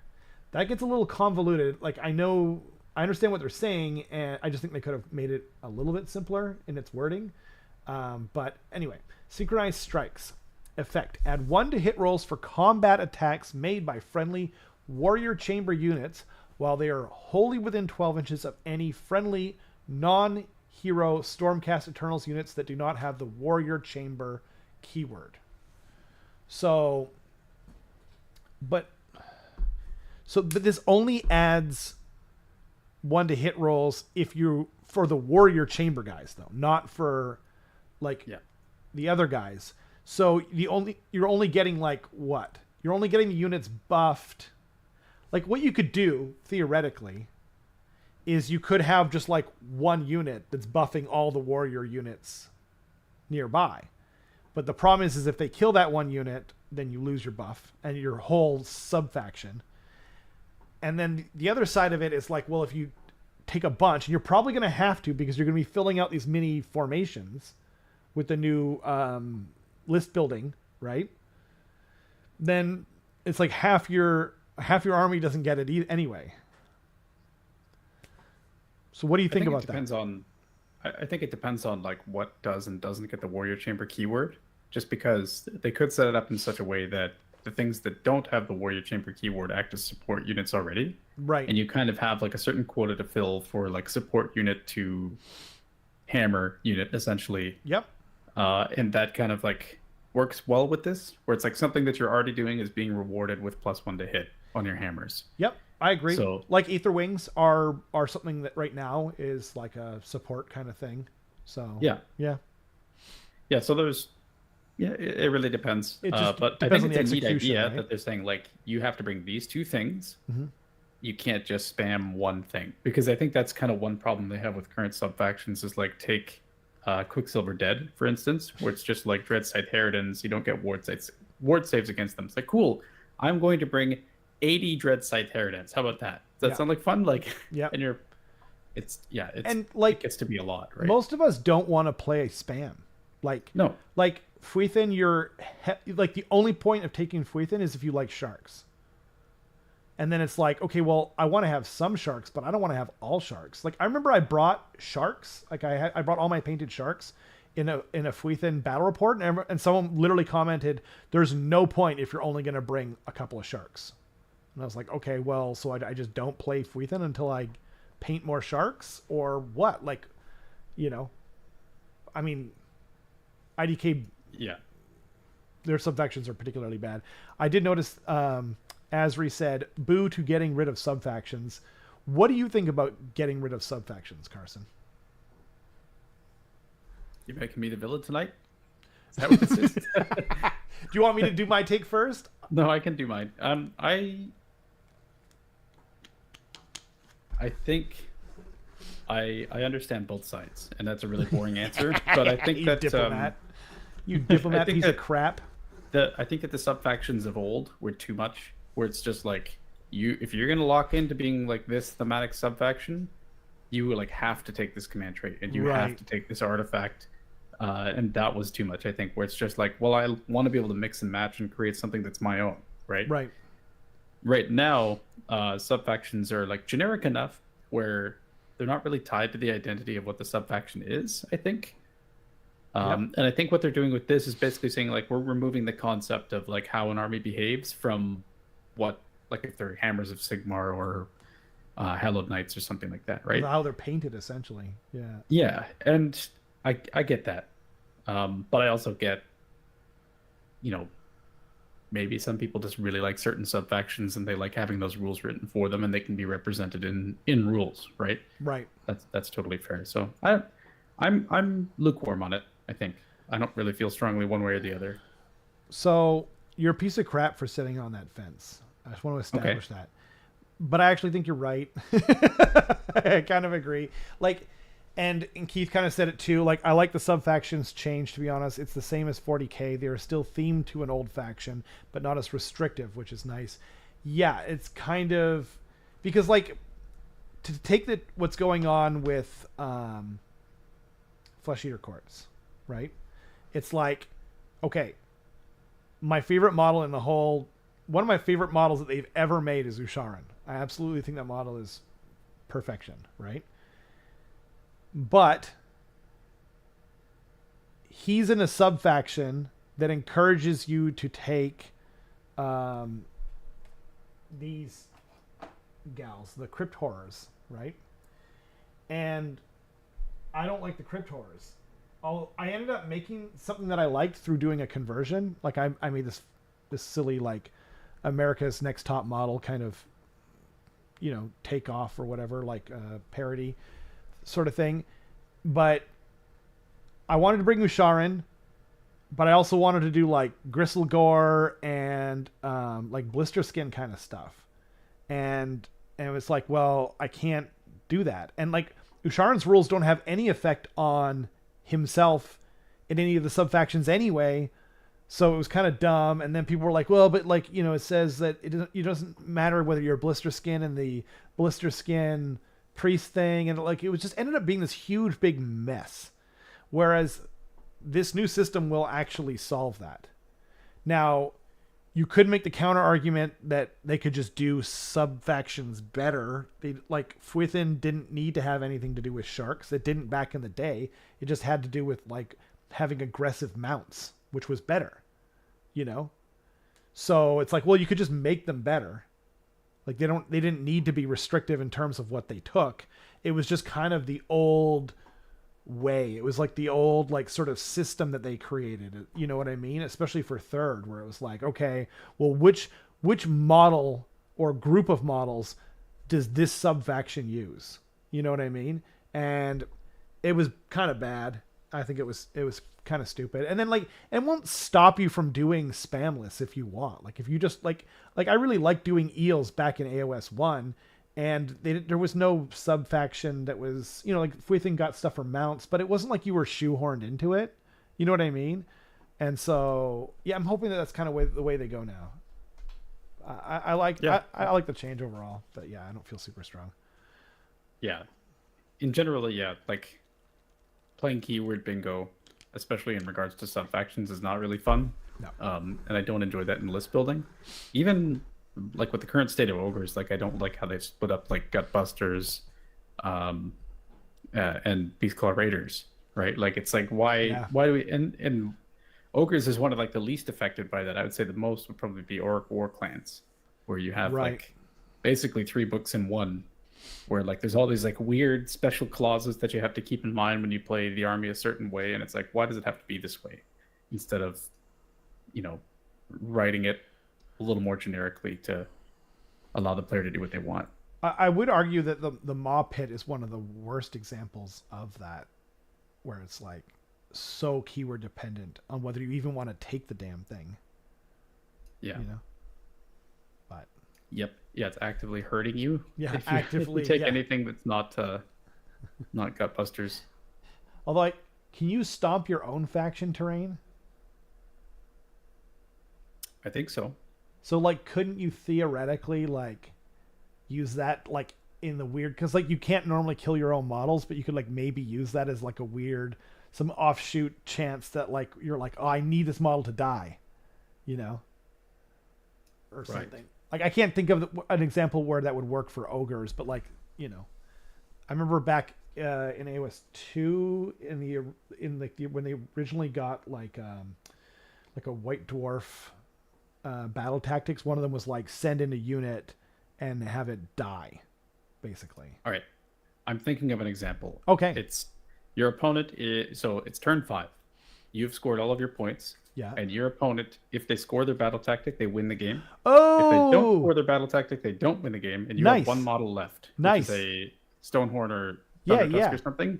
It's standing next to the Maw Pit, and your opponent has picked the Led into the Maelstrom battle tactic. They're like, I don't think I'm going to kill your right, but I don't think it's going to kill me either, so that's going to be my battle tactic. And you're like, cool, I'm going to try and stomp my Maw Pit so that you can't end in combat, because it does 3d6 mortal wounds to me.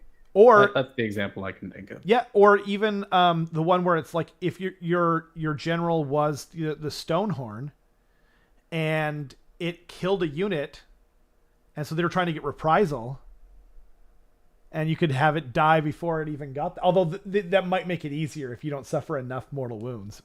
Yeah, but you have to make sure you do. Yeah, exactly. Yeah. But like, I mean, yeah, your example is better for sure. Yeah.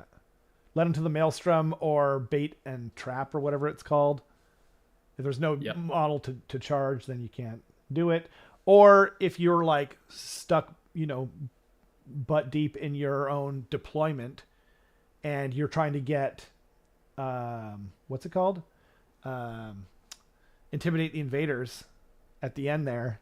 Anyway, there's actually a few different examples where killing your own model could be good. Yeah. I like it. They did this for 40k. Now my salamanders are all ultramarines. It's BS. Everything unique about the subfaction in terms of rules is gone. That's interesting. I mean, yeah, I don't have the new Space Marine book. But I mean, like, I understand what you're saying. I do actually get what you're saying. I think it's kind of what Carson was alluding to when he said, like, he feels, you know, that you feel like you're losing some of the unique and kind of more like story type elements, some of the lore. Yeah, I get it. Yeah. I mean, we kind of predicted this was going to happen. Who knows though? Like maybe it won't. I don't know.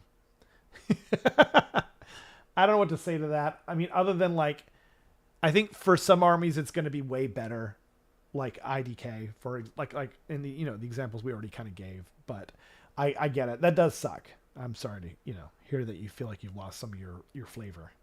The detachments concern me that some flavor armies will be blocked. Lets you do the 4 monstrous actions when they don't have faction terrain. I'm not sure. He's talking about the second part was in reference to an ogre battle tactic where you have to carry out 4 monstrous actions. Oh, yeah, that's true. Yeah. That's true.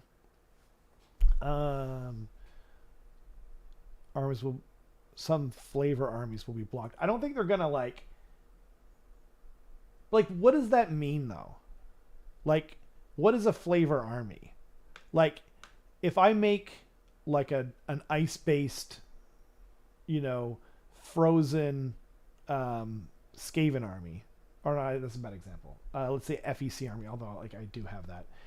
And they're like these monks from Gur, and they're Gristlegore. Like I can make my own flavor and fluff and story and whatnot, and still have, like, you could just take multiples of the same monster detachment or something. Like I do get what Asri was saying about the Space Marines specifically. I think detachments, and so this, what we're looking at right now, the article is battle formations. Yeah. Detachments are like how you have to structure your army in list construction. Yeah. Right? Mm-hmm. Just making that clear, because I see what you're saying. Maballs was talking about detachments. I see what you're saying. Yeah. Right. Now, he's saying that if you have to like jigsaw your army into like these specific detachments, that you might not be able to bring like a more thematic, or like what you would want in a thematic army. It's possible. I mean, it's super hard to tell without seeing all of the detachments. We don't right? know. Yeah.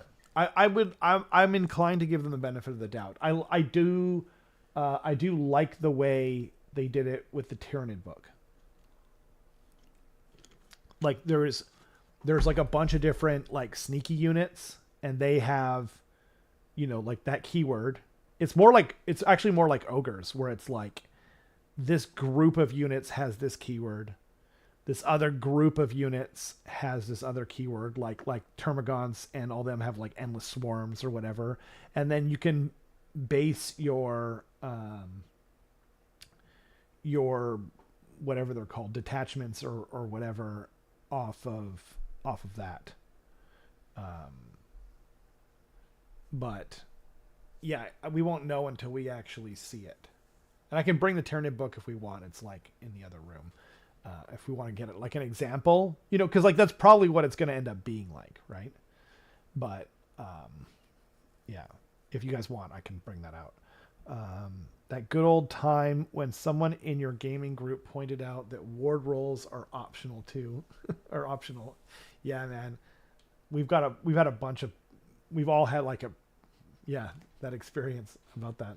So yeah. My experience was at a tournament where Yeah, I I had know. another tactic that relied on a bunch of ogres being in combat, or all ogres being in combat, and it was actually Alex in our I gaming club. remember. Yep. I also there's two things I didn't know were optional. Number one was trampling charge, is optional. You don't have to do impact mortal wounds with ogres.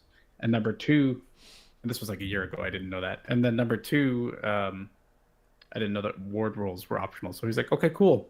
You've dealt like 6 wounds to me, which is exactly the amount that you need to like kill this unit. I'm gonna opt to not make my ward rolls and fail your battle tactic. And I was like, oh, okay, I guess you can do that. Yeah. And I mean, not all ward rolls are optional. Some actually say you must, do that. Yeah, Most we'll of them what are. it's like in the new edition, though. What's that? I said we'll have to see what it's like in the new edition, though. Maybe they won't be optional. Yeah. That's an interesting Because you idea. can't choose to not make a save roll, right? You can't choose to not make a save roll. That's correct. Yep. Yeah, but it just says like they have a ward on their war scroll. I bet it'll be in like the main rulebook section. Like if it says ward 6 up, you can. I'll bet you anything. It's still you can. But we'll see. I mean, Yep. I've intentionally primal miscast with a Stonehorn Arcane Tome in order to kill Archon. Was epic. Oh, that's cool. Put him in the pot with that too. That's so cool. Case Smash only works on faction terrain. Yeah. It's more of units that only function properly while playing a subfaction, which could break other units. Really just needs to see the whole picture. Yeah. Compulsory bodyguard was interesting. Made sure the storm vermin never went anywhere near. Yeah, and or clan rats too. Clan rats, you have to take it. The thing that you do is you put like 1 or 2 within range of the ward, and then as soon as you don't want to take it anymore, you just pick off the ones that are nearby. But yeah, Mortis Guard too. It's like a really good way to kill them. If you have a group of like save stacked to Mortis Guard and you just throw everything into a hero that's nearby, yeah, then they have to take the wounds instead. It's mandatory. Yep. It's on a 2 or 3 up or something, but like you have to make the rule regardless. Right. Yeah. Like Skaven and the Grey Seer. Yeah. It's really annoying. I don't know why they did it on some or others. I would guess laziness, lack of time, or maybe just good old-fashioned ignorance. But yeah. Hopefully I think we will definitely see a lot more codified rules writing in the new edition. Like we've kind of gotten more and more codified as we went along, and sort of what's the word, like you know what I mean, like where they have like a pattern, like a template almost. Yep. It just makes, sometimes it can lack flavor, but most of the time it just makes for a more even understood gaming experience. Like that whole a really good example is Blister Skin in FEC. The Blister Skin subfaction didn't say you need a Blister Skin priest. It just said priest. So everyone's like, well, then that means you can use Usharan and Gormain. And it's like, okay, first of all, that's never been the case. Like, we've never seen that in a subfaction. And second of all, it says right at the start of your allegiance abilities, if you have a named character that does not have the subfaction's allegiance ability or allegiance keyword, then they don't get any of those things. So it's just like, but people were still arguing it to the very end, And so like this kind of like cleaned up, codified language will really just, it'll really help. Please God. Yeah. And I actually, the whole subfaction thing was a bit of, it could be a bit of a poop show at times because of that whole thing. Like it wasn't just stuff like that. Like Grace, what was it? Grey Seer Thankful couldn't pick like any of the Grey Seer lore to know. originally, and Scabric couldn't pick any of the priest lore to know until they had to FAQ it in because of, you know, the lack of codified language. So this might really help us. Yeah. First few years of the edition will be cool. Last 6 to 12 months will probably be a mess. That's interesting. I mean, you could kind of say the same thing about the start of the edition, though. Like, the first, like, 3 or 4 months can also be a mess sometimes because, like, people... Like, sometimes there's just broken stuff written into the rules. Like, 40K 10th had the towering thing, and everyone lost their mind over it. Whereas, at least... I mean, at the end of the edition, we kind of just don't really care as much. Like, people are kind of like, well, whatever about new Darkoath rules, because we're going to have them for like a few weeks or something, you know. I don't know. I really like where AoS went over the edition, you know. Yeah, I think we've said this many times before, but this is probably the best it's ever been. Yeah. So it's very scary going into a new edition for sure, where you're like, please don't mess it up. But please don't mess it up. Yeah, I think most of the changes that they've done, the only thing I'm kind of worried about, for the most part, I'm fairly confident in them, which is weird to say, it feels like, but the only thing that I'm a little bit worried about is like they probably wrote these rules for AoS after writing them for 40K, but also before they tested them for AoS. So we could get some like towering type things in there, if that makes sense. But for the most part, I'm actually just looking forward to it. I think it'll be fine. The worst case scenario is we get some really weird janky crap that they think is like too important. Like early on, a lot of people were complaining about how battle tactics work, and the book battle tactics in particular. But they are obviously, they were like, well, this is integral to the game system that we've created, so they never got rid of them, right? And tournaments didn't either.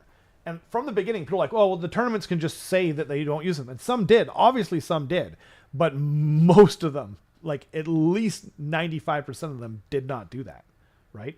I've actually never even heard of a tournament that doesn't use battle tactics. I've heard of it. But, yeah. Interesting.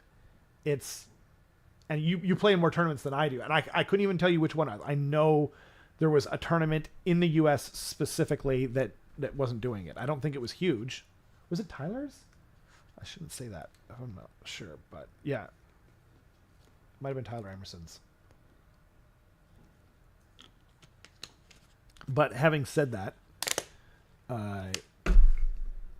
we'll see. But I'm pretty... I'm pretty, what's the word? Like, I'm feeling optimistic about the edition. Very optimistic. Cautious optimism. Yeah. I think. I'm not even cautious. Like, that's fair. Yeah. You can just be optimistic. That's true.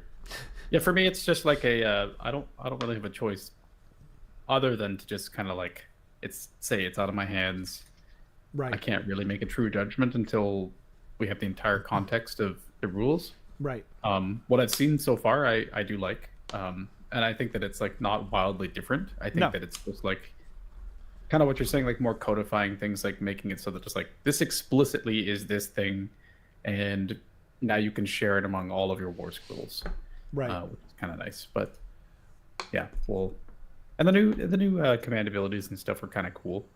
Those will be interesting to see, but that's no different than like a GHB releasing and just having like a new flavor of rules, right? The GHB was like the GHB with what was it called, where you do double damage to certain units? Yeah, I forget what it was called. That was like, that's as bad as I could possibly imagine it being, and we got through it. It wasn't that big a deal, you know. But like power through, for instance, like the new command ability that was released and talked about. Which did we even talk about on this? I think it's actually coming. Is it coming up? I think so. We have a lot to get through. Yeah, that's true. React to your opponent, with powerful new commands, right? Yeah. Okay. Yeah, we haven't actually talked about that yet. Okay, But, so yes, spoilers, please. there's a command ability in there that a lot of people have talked about where you get to move again at the end of any turn. Essentially, either out of combat or just like shift around in combat with the same units that you're in combat with. There it is. But that's like a GHB-esque special ability that isn't like unheard of. Yep. Right? Like, if you were to tell someone the new edition has primal dice and we hadn't heard of primal dice before, Yeah, you'd be like, "What the f?" yeah, people Yeah. are like, sorry, like that's insane. That's broken. So yeah, that's a great point. And another thing too, like let's say, so I put power through up on the screen, right? And just to explain it fully, because maybe you didn't read the article. Pick a friendly unit that charged this turn to use this ability. Then you must pick an enemy unit in combat to be the target. The target must have a lower health characteristic than the unit using this ability. Inflict D3 mortal wounds on the target. Then the unit using this ability can move a distance up to its move characteristic. It can pass through and end that move within the combat ranges, or it can pass through and end that move within the combat ranges of enemy units that were in combat with it at the start of the move, but not those of other enemy units. It does not have to end the move in combat, right? Okay. yeah. Let's, for example, say this is broken. I don't think it is. I don't think you do either, right? You don't think it's broken, right? Okay. Let's say, for the sake of argument, it is, and the whole community agrees it's broken. Well, they've actually made, they've made a way to balance these things written into the rules themselves. If you look at the top right-hand corner, that's the amount of command points it's going to cost you to do this move. Let's say it's broken. They just make it 2 command points or 3 or whatever, and then you get to do it. And then they don't need to do it's like, remember when what was it called? Amulet of Destiny, I want to call it. When it came out, it was a 5-up ward, and you could put it on your giants. So you had a 35 wound model with a 5-up mother effing ward. It was so dumb, right? And then they had their own thing where they could give a 6-up ward. And so you had one with a 5 and one with a 6. I mean, it was just so stupid, and people were just going, this is awful. And so then, because of giants, they literally changed it for everyone, which was unfortunate because I think that was a mistake. But now they don't even have to change them fundamentally. They just go, power through is now 2 command points. Carry on, right? Yeah, it's definitely one way they can balance it. You can also change what the ability does to. Yep. Oh, they can, and I wish they, and absolutely, that's totally okay as well. Yeah. Yeah. Are there any more of the There's battle lots more. formations? Oh, battle formations? I don't Yeah. think. I seem to remember there's a strike first one. Oh, isn't there? yeah, of course, right. Pick a friendly extremist chamber unit that charged this turn. Roll a dice on a 3-up. That unit strikes first for the rest of the turn. This is pretty powerful. It is pretty powerful. You But do have to roll a 3-ups 3-up. are cursed. What's that? 3-ups are. I said 3-ups are cursed. I feel That's like a 3-up true. Yeah, anytime you try and roar. Yeah. Yeah, that's true. Roll a dice. Yeah, exactly. And you're only picking 1 unit. So either you get to fight 1 unit first, or you get to fight 2 units at first. And they have to have charged that turn, so it's only in your turn. Yeah. Right. It depends on how good you are at rolling 3-ups. I guess is my statement. So this is an interesting one though, because again, this is spoilers for the abilities we saw, but countercharge is a new ability that we saw. Oh, that's a good point. In a new command ability that we saw. Yeah, and it just says So this now turn. Yeah, exactly. Yeah. And Lightning Echelon says once per turn, army any combat phase. Doesn't have to be in your combat phase. Right. Yep. Nope. So you could be like, okay, I'm going to countercharge you with this unit, and on a 3-up, it strikes first in your turn. In your turn. So that means that you don't get to strike first at all. With any Yeah. units, I get to choose first, which is that pretty would be nice. kind of poopy, wouldn't it? Yeah. So that's kind of scary. That's kind of cool, especially if you have a flying unit that's sat behind your lines. Right. Then it just like hops over to countercharge and then strike first kind of thing. It's pretty cool. This seems like the kind of thing Matthias would really enjoy.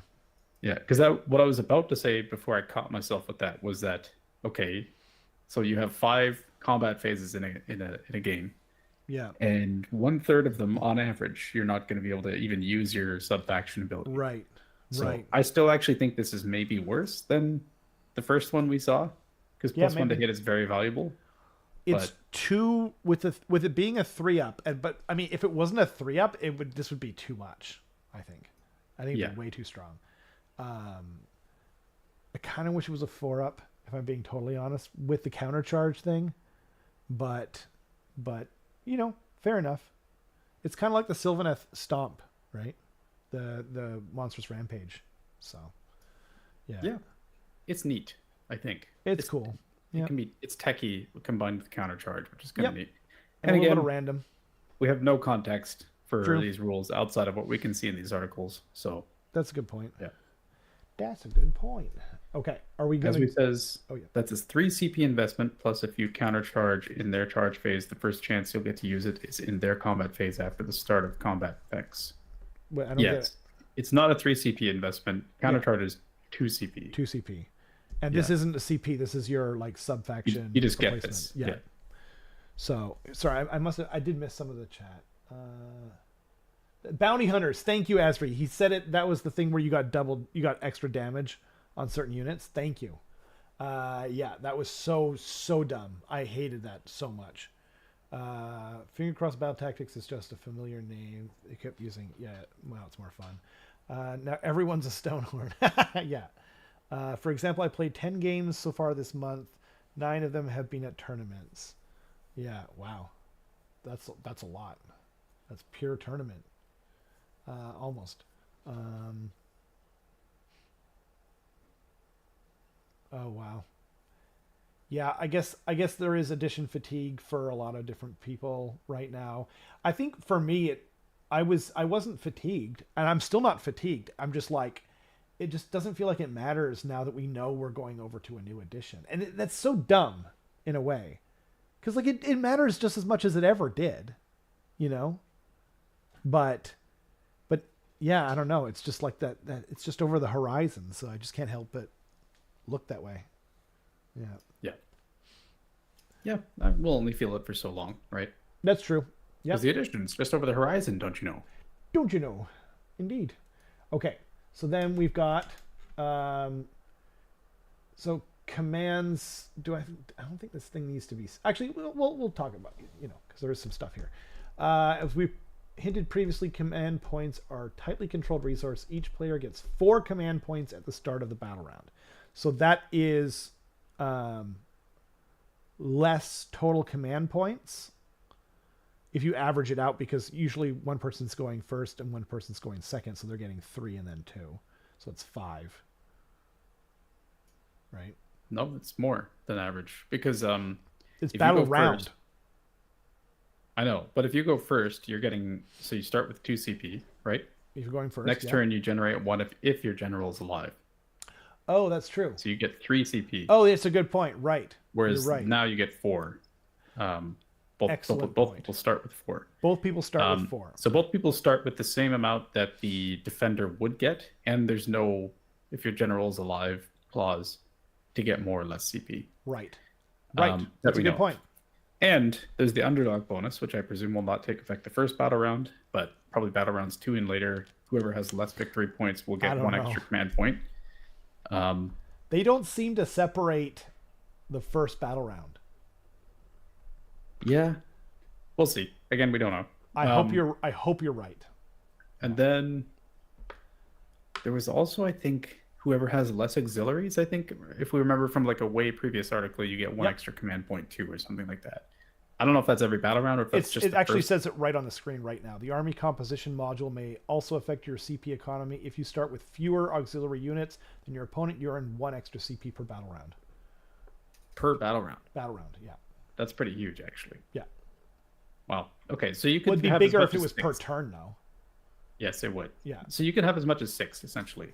Right. Oh, were you thinking it was 1 total? Yeah. Oh, right. Yeah. Yeah, that is more for sure. So you really don't want auxiliary units, like, because there's more commands to do now, and we're gonna probably have even more in our books once we get them. So, yeah. I'm kind of worried because like I really like bringing my warp lightning cannons. Yeah, that's very true. I just hope they don't bring some like. I hope there isn't an army that just like busts the CP economy wide open. Essentially, it will be Seraphon. It will happen. Yeah, it's going to be Seraphon. They're very insistent that there aren't. I think it says directly like there are no things that do that, but then it was pointed out in our club Discord too that like that was Alex the again. Possibility exists that while you don't get free CP, you get to just issue a command for free, or you get to issue multiple commands or something like that. So right, yeah. And I was thinking of something else that he was basically just saying like books basically the way they add flavors by breaking the base rules. So yeah, that's true. Like it could just be like, I mean, and I hope they do something for like the Slan and different things where it's very thematic, but you know, we'll see. Yeah, like Thankwell could just issue 2 commands for the price of 1 once per battle round, that kind of thing. But yeah. Yep. Each unit can only use 1 command in each phase. Each command can only be used 1 time by each army in each phase. So that's the same, right? You must pay the command points used, the cost to use the command. Duh. Finally, the underdog can harvest 1 extra point each round. That's the player with the fewer victory points. We almost forgot to mention that. At the start of the round. So would that include turn 1? I don't think it could, unless you start the game with more victory points somehow. Each round.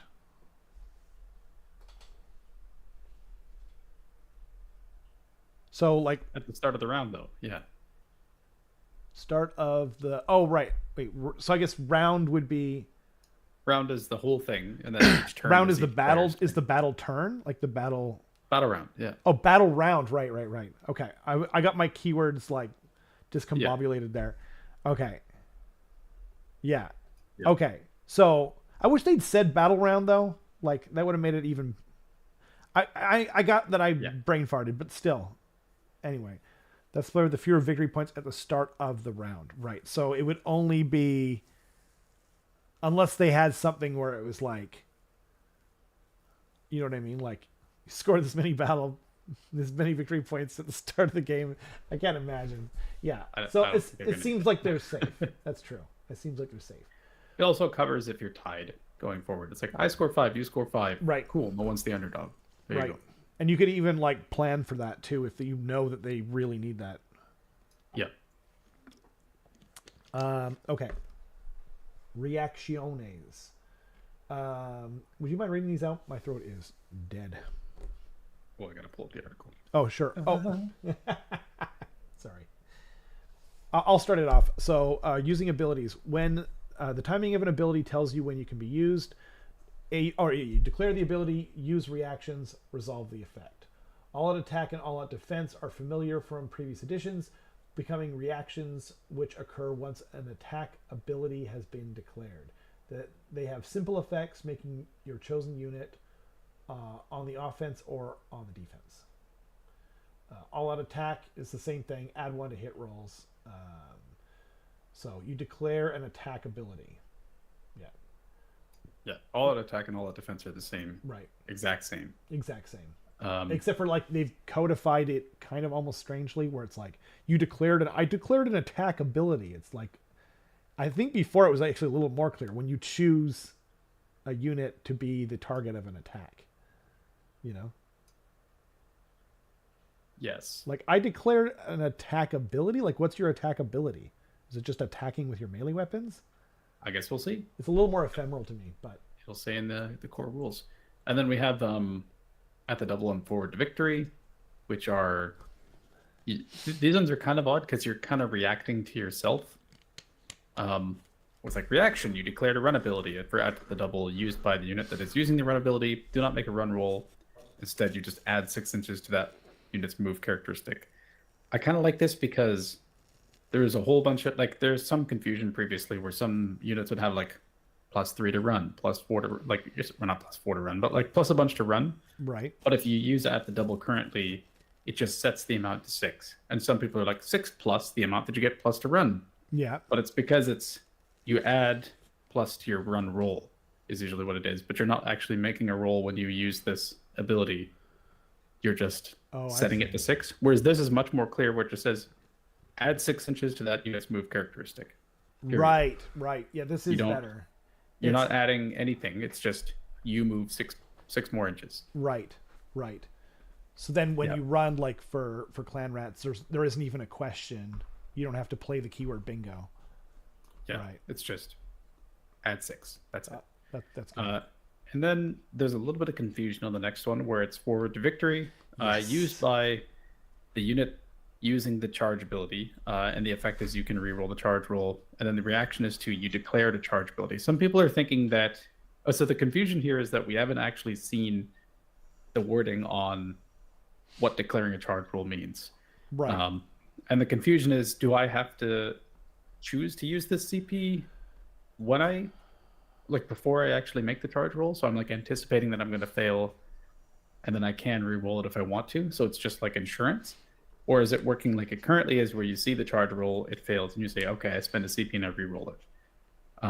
I think it still works the same way, because of what I'm imagining is it's going to be the same thing as what we see on Nagash's War Scroll, where when he casts his War Scroll spell, in the declare step, it says roll 2d6. Right. So because in his declaration, part of the declaration is rolling 2d6, I'd imagine the same thing is happening for the charge ability. Right. Where it's like, while you declare a charge, part of declaring a charge is rolling 2d6, and then probably the effect is move that many inches. Right. So when you're reacting to you declaring a charge ability, you have already rolled the dice, so you can choose to reroll. I don't think they thought of it ahead of time. No? I don't think so. This is my guess. I think, because like, okay, let's say, I don't think anyone thinks that it's currently their intention to have you spend the CP on this charge that you really want, right? And have it go to waste, because it feels bad. It's going to feel really bad most of the time, because most of the time you're either going to make that easy charge and not needed to have spent the CP, or vice versa. Like, it's very rarely going to be like, oh, thank God I spent that CP. You know what I mean? So because it's going to create like a negative play experience in their base rules, I just don't think that they realized that, like, I don't think they saw this keyword bingo rules as written. Because like, as it sits right now, as far as we can read it, rules as written, then you spend the CP and then you make your charge, because you declare the charge action. No, it doesn't, because we haven't seen what declaring a charge actually is yet. But so like, it's not that rules as written is anything. It's, we don't know half of the information, right?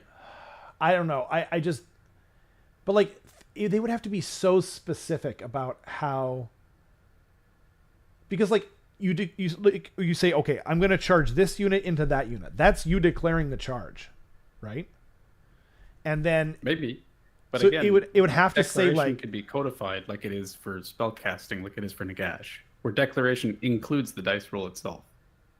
So how would you write that so that this could be done after? I can tell you exactly, because like they did the same thing on Nagash's War Scroll. It's like the speculation is too early, but this is just kind of fun. We're not, yeah, exactly. We're not actually getting upset about it or anything. So I'll read out Nagash's spell. It says, so it's your hero phase. Yep. And then it's casting value 7, because you got that big thing in the corner. It says, declare. This unit can cast this spell more than once per phase. Pick a visible unit wholly within 18 inches of this unit that has not been picked to be the target of this spell this turn, to be the target. God, that's a mouthful. Yeah. Then make a casting roll of 2d6. Then make a casting roll of 2d6 is part of the declaration step. So I think that what charging is going to be is rolling 2d6 is part of the declaration step. So then after you've fully declared it, then you react to it by Okay. spending the CP. You've That's the convinced point me. I'm trying to make. I see what you're talking about. Yeah, I hope so. I still think it's going to be confusing, right? Because it's like, I think it's going to trip people up. Like, to be honest, I didn't even think about having to spend the CP ahead of time. Because I just, like, I'm so used to what it is right now, my brain just instantly went, well, because that's what it's been forever. It's been like that since AoS2, right? But, yeah, I hope you're right. Because otherwise it's going to be like, it's just going to be feels bad, right? So. Yeah, and again, we simply do not know. Although, then at the double would be... Oh, it says do not make a run roll, so never mind. Yeah. Yeah. Right. Anyway, continuing on, there are new commands. Just kidding, there's not a new command, it's rally. They changed it. Yeah. Spoilers, I actually really like what they did with rally. It's in any hero phase. And it's... So I'm just going to read it out. It's rally, declare, pick a friendly unit that is not in combat to use this ability. Effect, make 6 rally rolls of d6. For each 4+ you receive 1 rally point. Rally points can be spent in the following ways. Number 1, each rally point can be spent to heal that unit. So presumably heal is an ability that you can use that just increment their health up by 1. And then number 2, you can spend a number of rally points equal to the health characteristic of that unit to return a slain model to that unit. You can spend the rally points in any combination of the above. Unspent rally points are then lost. I actually quite like this It's way better. because Yeah. we know that heroic actions are going away, Yep. which means you can't keep heroic recovering something constantly. Mm-hmm. On average, this heals more than heroic recovery does. That's true. Also, though, it's you have to pay for it. And you have to pay for it. Yeah, that's true. So you can decide to use it or not. And what's nice is that last tidbit at the end is what makes it good for me, where it's you can choose any combination of the above. Right. So it's like I roll, let's say, I'm going to use an ogre example because I'm an ogre player. I have a unit of gluttons that has 5 out of 6 in the unit. So 1 has died. And then 1 model has like 2 wounds allocated to it or something like that. And I'm like, okay, I would really like to roll 4 pluses because I'd like to bring that last ogre back. But if I only roll like 2 or 3 4 pluses, I'd be happy cleaning up the rest of the wounds on that unit. Right. So I can decide to do that depending on what the dice roll is. That's or cool. if I get really lucky and I roll 6 4-ups, then I'm like, the unit's like mid condition again. Right. Totally fine. And they could also like the way they messed with rally was such a poor decision in AoS3. Like some units have it on a 4-up instead of a 6-up, and you're just like, what are you talking about? Whereas this, they could mess with it. Like you could say like something I could perceive them doing is rallying on Sylvaneth units occur on a 3-up because they're life itself, and therefore, you know what I mean? Like, and it would just be like a simple tweak, and it would be thematic and cool, Yeah. Yeah. I hope it doesn't get abused too much. It would suck. I agree. Like it did in AoS3, you mean, with rally? Yeah. Yeah. Yeah. Like how most armies got rally on a 4-up for some reason. Like except Skaven, the one unit that was the most thematic. the one that I understand the least is KO, I think. It's like, why do steampunk sky dwarves rally just as well as like... Or rally better than rats. Rats, which are... Anyway, whatever. It's weird. Yeah. I'm not angry, I swear. The next one is redeploy. So this one explicitly has to be done at the end. I like this too. Actually, rally does too. It has to be at the end of any hero phase. I didn't notice that, actually. I think they set it above where it says there are 6 new or revamped commands which are used at the end of their respective phases once the active player has finished all of their actions. Okay. So basically... instead of being at the start, it's at the end now, which is good in case you like miscast or something. You're like, crap. Yeah, so you can rally to heal up a little bit, and you can also see what your opponent's doing. So they could be like they're clearly positioning to like kill a specific hero. So you're like, okay, I gotta heal as much up as that on the hero as I possibly can. Good call. Redeploy is interesting too. There's some very subtle differences here. So it's at the end of your enemy movement phase. You spend a CP, declare, pick a friendly unit that is not in combat to use this ability. Effect, each model in that unit can move up to d6 inches. That you move cannot pass through or end within the combat range of an enemy unit. What's interesting about this is there's two things that are different. Number one, obviously it has to be at the end of the enemy movement phase instead of in reaction to something. So normally it's, or right now it's if an enemy unit finishes a move within 9 inches of you, you can react to that by redeploying away. So now, at the moment, you kind of have this weird thing where it's like, okay, let's say I can move to like within 7 inches of you, and that's as close as I can get. I might actually choose to just be at 9 inches if I know you're going to redeploy away. Yeah. Because I don't want to make it like a potentially impossible charge. If you roll a 6, then you're 13 inches away, and I just can't charge you at all anymore. Yeah. Whereas now, redeploy is just, there is no range requirement. And you can move any model. Yep. So let's say like the whole battle is happening way over here. And then over here, there's a hero that's like an inch away from an objective that you don't control. And then you can just go like, okay, I'm going to redeploy this hero over here. And he steps onto this objective to try and take away victory points from your opponent. It doesn't have to have anything to do with like active movement of your opponent. Yep. So I really like that part of it. It's so much better. And it also, another thing that you didn't mention, you covered it really well, but another thing that you didn't mention is right now there's like a weird gamey gotcha like kind of game that takes place within the game, like a mini game. It's like, okay, I'm going to move this guy here. Do you want to redeploy? And then you're kind of like, oh God, are we doing this? You know what I mean? Like, are we really doing this? And it's like, it's actually a huge waste of time. Yeah, it's a huge waste of time. And it honestly, like, unless you're that kind of person, and if you are, fine, that's great. Most of us are not, where you're just like, and I'm not saying like anyone who did it in third, I'm not complaining. It's part of the game. It's baked into the rules. If you want to be like playing high-end tournament stuff, you should be trying to bait out redeploys before they want to do them. I've got no problem with it. But now it's like, okay, this is just, it's baked in, it's way less NPE, and you don't need to worry about whether it was a setup versus a move or any of that other garbage, right? Yeah. It's way better. Yep.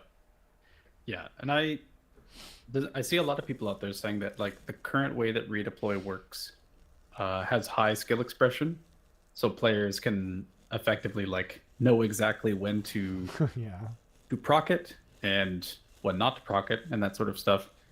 And I think that this is going to have a similar amount of skill expression in a different way. Yep, I agree. Because it doesn't require you having to be like, oh, is that within 9 inches? Oh, is this within 9 inches? And now another thing is you can just sit there and watch your opponent go through their entire hero phase, and you don't have to telegraph anything. Whereas previously, it was like your opponent makes a move, you get out your little 9-inch stick, and you measure it weight, and your opponent's going, oh God, he's going to redeploy that unit. He's thinking about redeploying. Yeah. What is he going to do? Whereas now, that information belongs solely to you because you don't have to react to anything except for the end of your enemy movement phase. So also, it's less of a poker game. Because poker is obviously about skill and reading your opponent, but that's not what we're supposed to be doing here, right?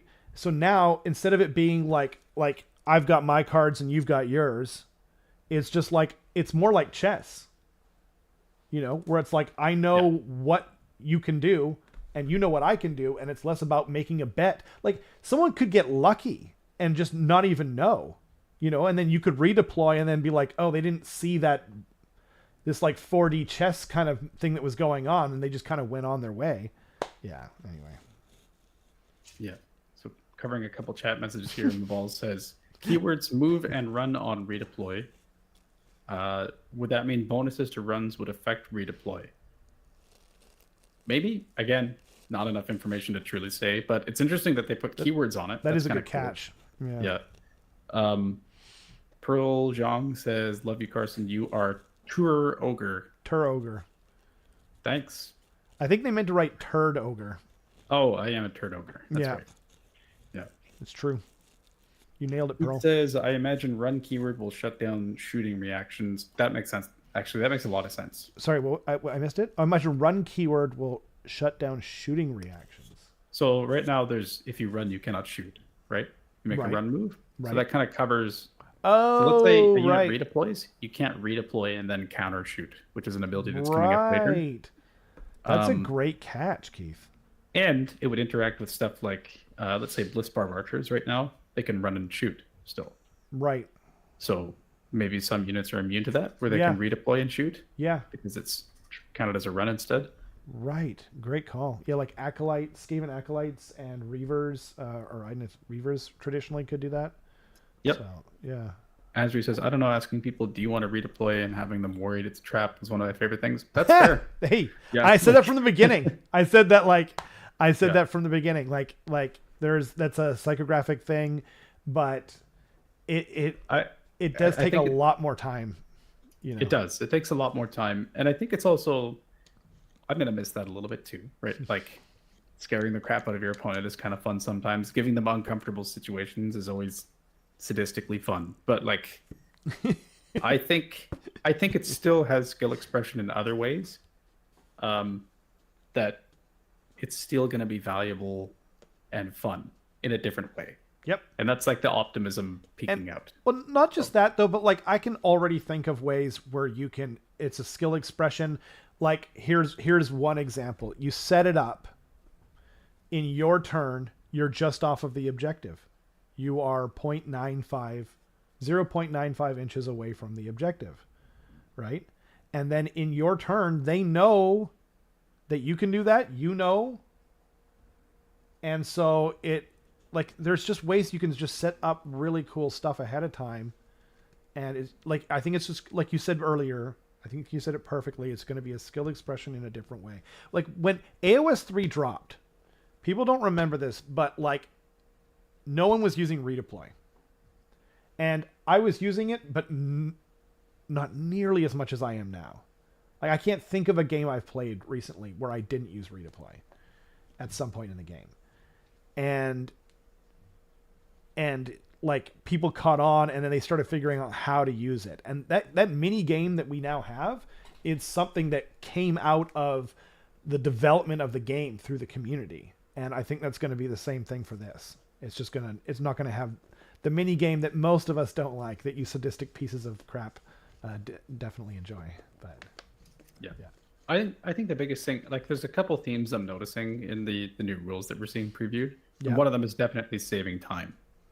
Exactly. And that's so important. This is a big one. And like the whole 3-inch, another kind of like somewhat controversial one was like combat range is going away. If you're in combat, you can swing. That's it. Right. Some people were a little bit upset about that just because there is an art to it right now, where it's just like, know exactly like, okay, I can do honeycomb formation on 32 millimeter bases. Even if they have like 1-inch reach, I can make it work. Right. And they can still be in coherency. That's true. But it takes a lot of time to get it like perfect. And it takes a lot of time to like perfectly. A lot of the time, like I find myself in competitive games just saying like, I know what you're trying to do. Just move them like that, and you're good. Like it doesn't matter. And getting rid of those moments is really important. And like it's only 30 seconds to a minute every time, but if you're doing that multiple times a turn, that adds up to like probably 20 minutes in a game. Yeah. And 20 minutes is almost a third of your time if you're doing an hour and a half each, right? Yeah. So it's a quality of life change almost across the board. And like, I mean, if you like collecting every single book in Skyrim, making a bookshelf, putting them all in alphabetical order, arranging, collecting every butterfly and doing that is fine. That is great. And I'm super happy for you, but I don't want to do it. So I really appreciate that they're not forcing it on those of us that don't want to do it. Like I would much rather spend an extra minute thinking about strategy and what I want to do, rather than making sure my clan rats are base to base so they can all get in combat, or bent over 90 degrees on someone's fold out table, with my back aching, trying to make sure that everyone is perfectly lined up. Like it's just, or like, and I've heard that coherency is going to go to 1/2 inch now. And that's also going to kind of like eliminate the whole like bow tie thing, because there's not going to be a thing where like currently clan rats, when they're lined up, if they're all in base to base, then they're all in coherency, even if they're in a single line, because of blah, blah, blah, blah. And like we were explaining that in every freaking video we ever did. Every battle report, someone would always be like, you're out of coherency. Like, what are you, stupid? And it's like, no, here's the thing, and then you go through it, and now it's just like, okay, well, we don't need, if that's the case, we don't even need to go through that. It's not going to be a thing anymore, Yeah, I kind of wish. I actually hope it doesn't. I hope it doesn't go to half inch. I get hope that. if they're going to make the change, it's just base to base. You mean for anything. combat? No, I think Oh, for for coherency. coherency. I would rather it be. I'd rather it be base to base than half an inch. Because that way you can just look at it? Is that what you're going to say? Yeah, exactly. I could see that. Because getting at your little half inch measurement, that's awful. That's true. That's terrible. Like, and there's going to be just as many like weird little things where someone's like, "Is that half an inch?" And you have to stick your tiny little widget in there to be like, "No, it's not." And whereas, right, my partner's giggling next to me since I'm saying stick your tiny little widget in there. But God dang it. I would rather it be base to base because then it's just like, yeah, you can just see it, right?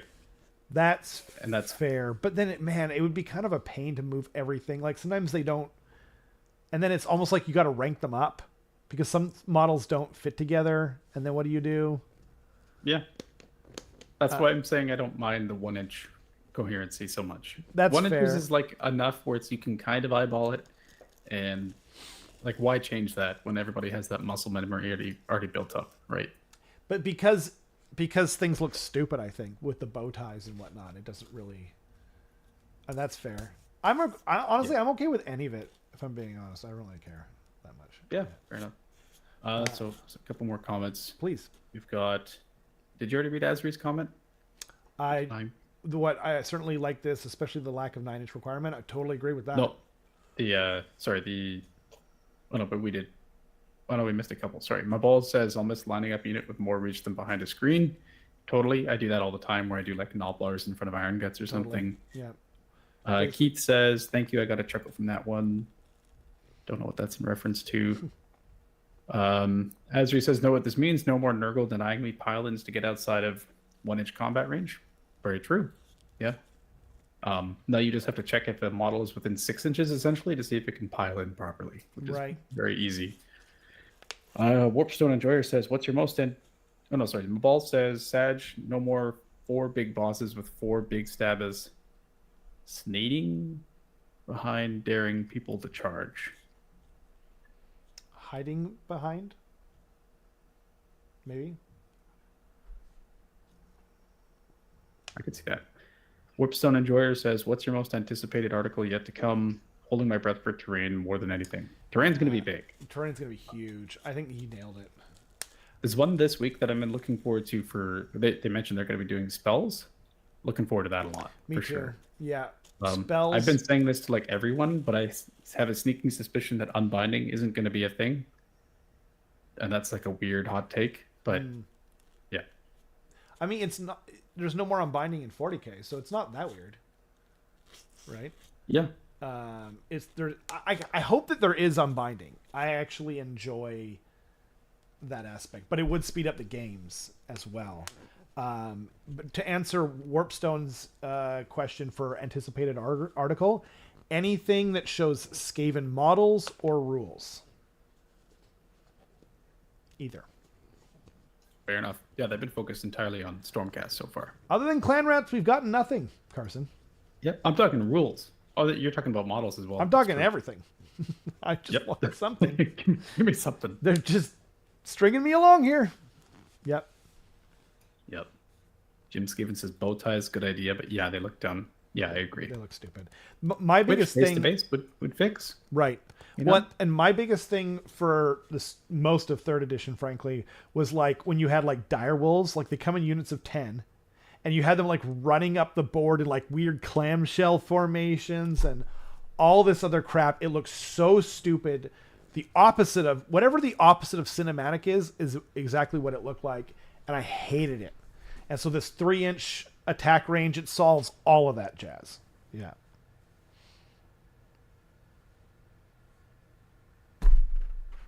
They don't want bigger reinforced units with more models.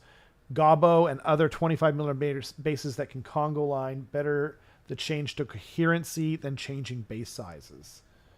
Yeah, that's true. And yeah, because you can't triple reinforce anymore. Yeah. So, but I agree with what he's saying completely. Like, that's kind of what I don't want. No, what was your problem with half an inch? Oh, it was the widget. I think you can, like, you don't need it. Like, you might need it to get like the most out of it, but like if someone's half an inch or they're not half an inch, it's not like dire to, like, you had to get your half inch in out before to know whether they made a charge. Right? That was a little easier though, because you could just say how far are they away. Is it, you got to be within half an inch though. Yeah, I know, but I'm just saying, like, that's a one-time measurement, whereas coherency is something that you constantly have to know if it's valid or not. That's fair. Right?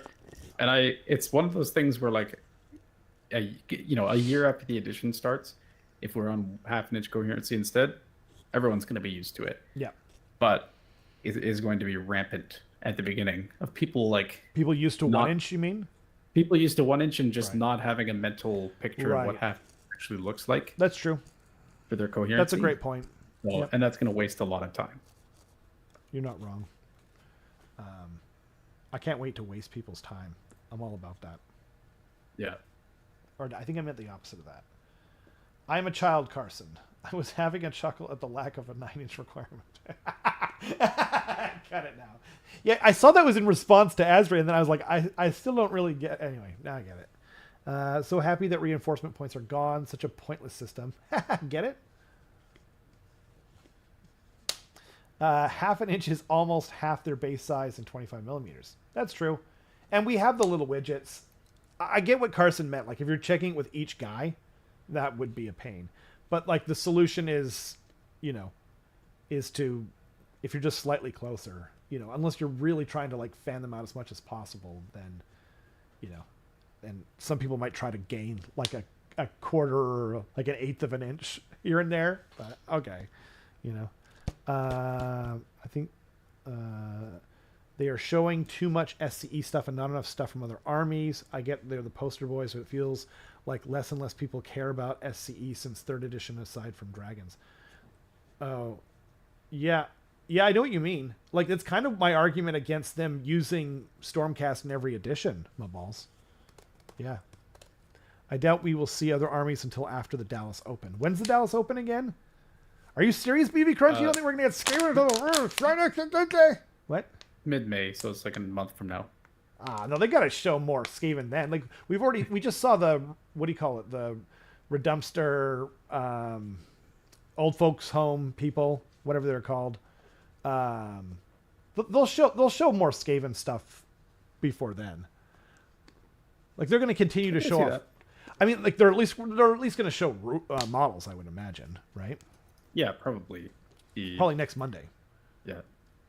Asri's asking May 19th. He'll be there. Will you be square? Unfortunately, I cannot.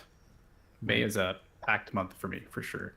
Yeah. The beginning of the month is my birthday and my partner's birthday, so we'll have like a birthday week essentially. Right. And then I think it's like the last 2 weeks of May are like, okay, I'm going to my cousin's wedding, and then the next weekend I'm going to Battered Bison, and then the weekend after that I'm going to the Aegis GT. So like, it's going to be super, super packed. That's a lot. And then I think the weekend before my cousin's wedding, there's like another big thing happening. I can't make it work. I can't fly to Texas, unfortunately. Well, there's also Mother's Day.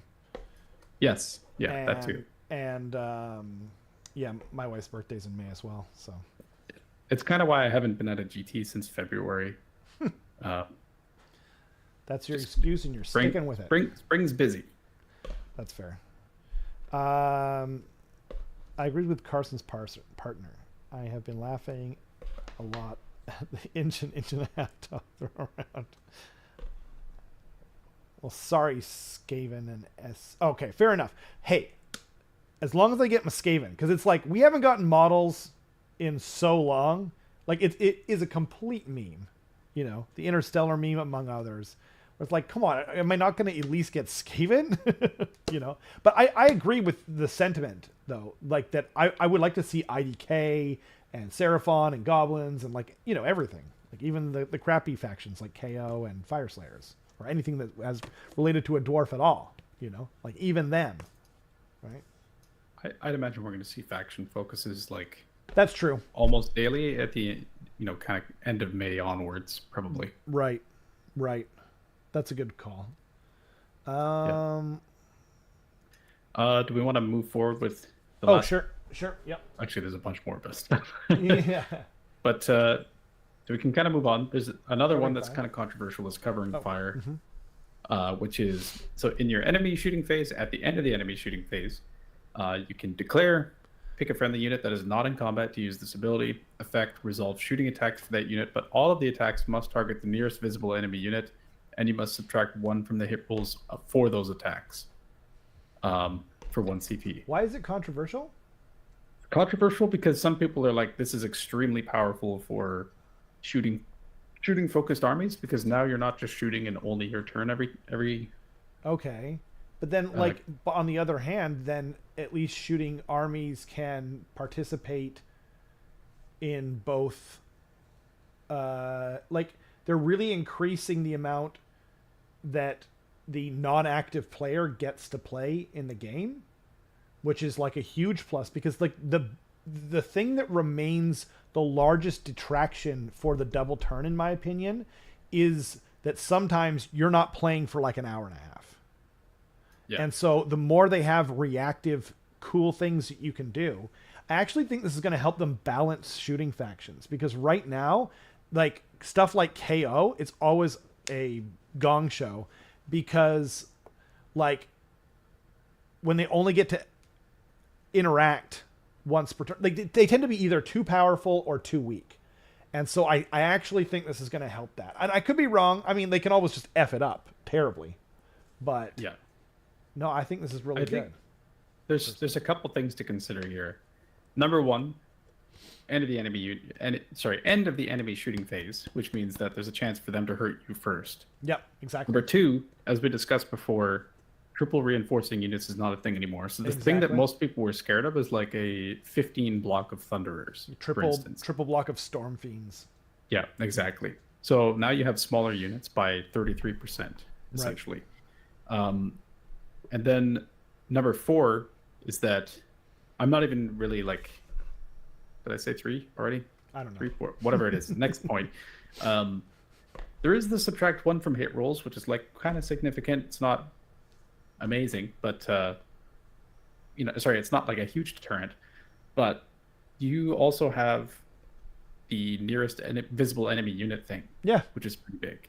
Yeah. And if you like, this is pretty interactive from the active player's turn too. Extremely. It's like what you're doing is you're saying, I'm going to choose to let you be able to shoot this thing. This one thing. Yeah. So you're always giving your opponent a choice, right? Yep. You can move your screens up 0.1 of an inch further than the unit that you actually want to charge with, and then all of a sudden it doesn't matter for them to be able to shoot you. The only time it matters is I don't want to go anywhere near my opponent's shooting castle, and they're just getting free shots at me every one of my turns as well. Yeah, that kind of sucks. Or you've chosen to only take extremely elite units that you know that any kind of damage suffered is like a big deal, right? But okay, well, you made that choice when you built the army. Like not choosing to build screens built in, like not choosing to bake those into the armies you take is not a good reason to not have people like, interact with like charging and that kind of thing. You know what I mean? It's like, yeah. My last point is that we also haven't seen any shooting profiles except for the one that is about to be displayed down below. Yeah. And it's quite bad. Yep. So for all we know, they could be like putting a little bit of a nerf hammer on shooting attacks. I've actually heard that, and I can't confirm. I don't know if this is true or not, but I've heard from a bunch of different people that there's going to be basically no mortal wound shooting in the game except for like one unit, and it's a Skaven unit. But I don't know if this is true, but I've heard that it's going to be basically not exist anymore.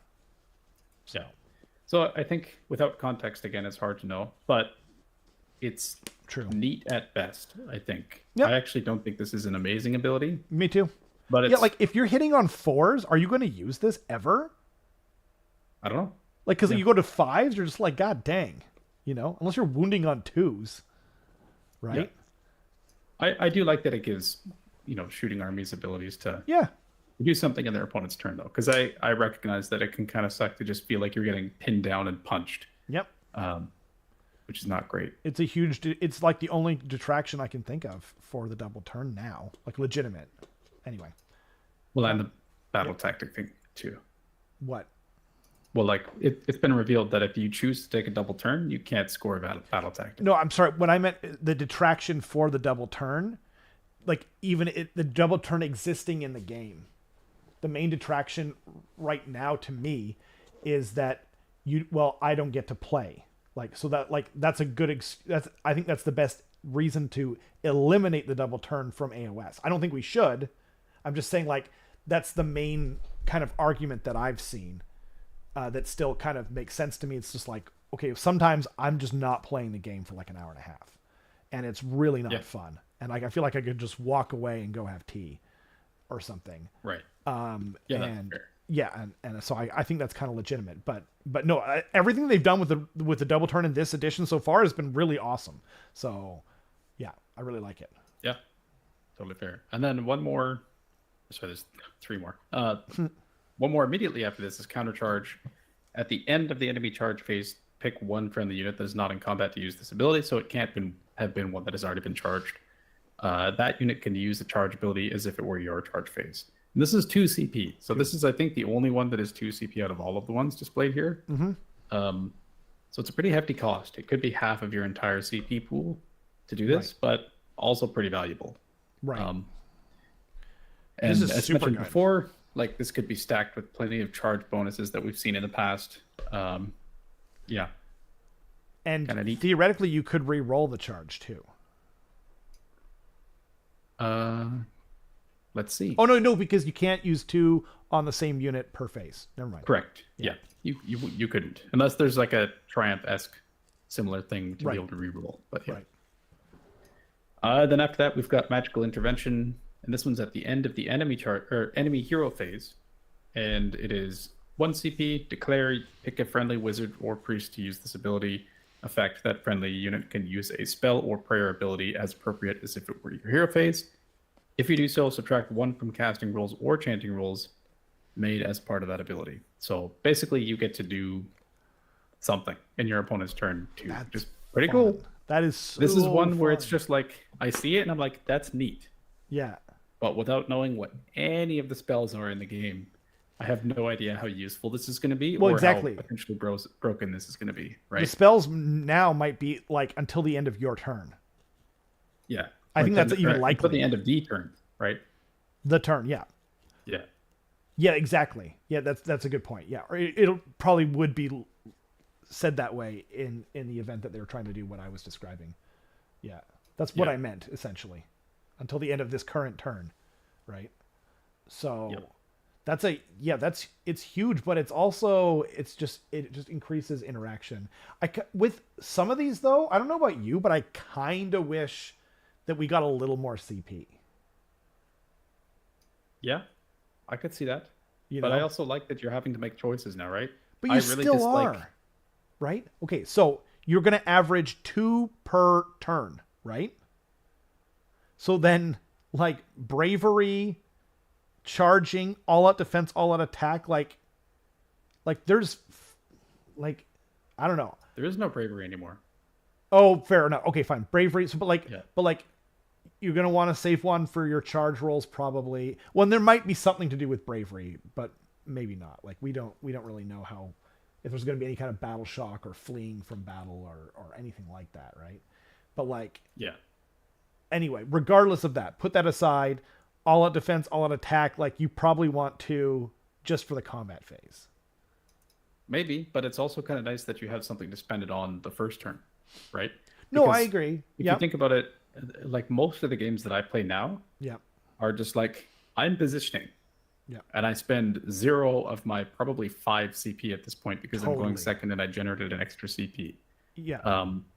It would be nice if I could cast an extra spell in your turn. It would be nice if I could, like, redeploy even though you're not within 9 inches of me. So it's kind of nice that you have that when not much is going on in the game. I agree. And then when a bunch of stuff is happening, that's when you start to have to make choices. I kind of like that.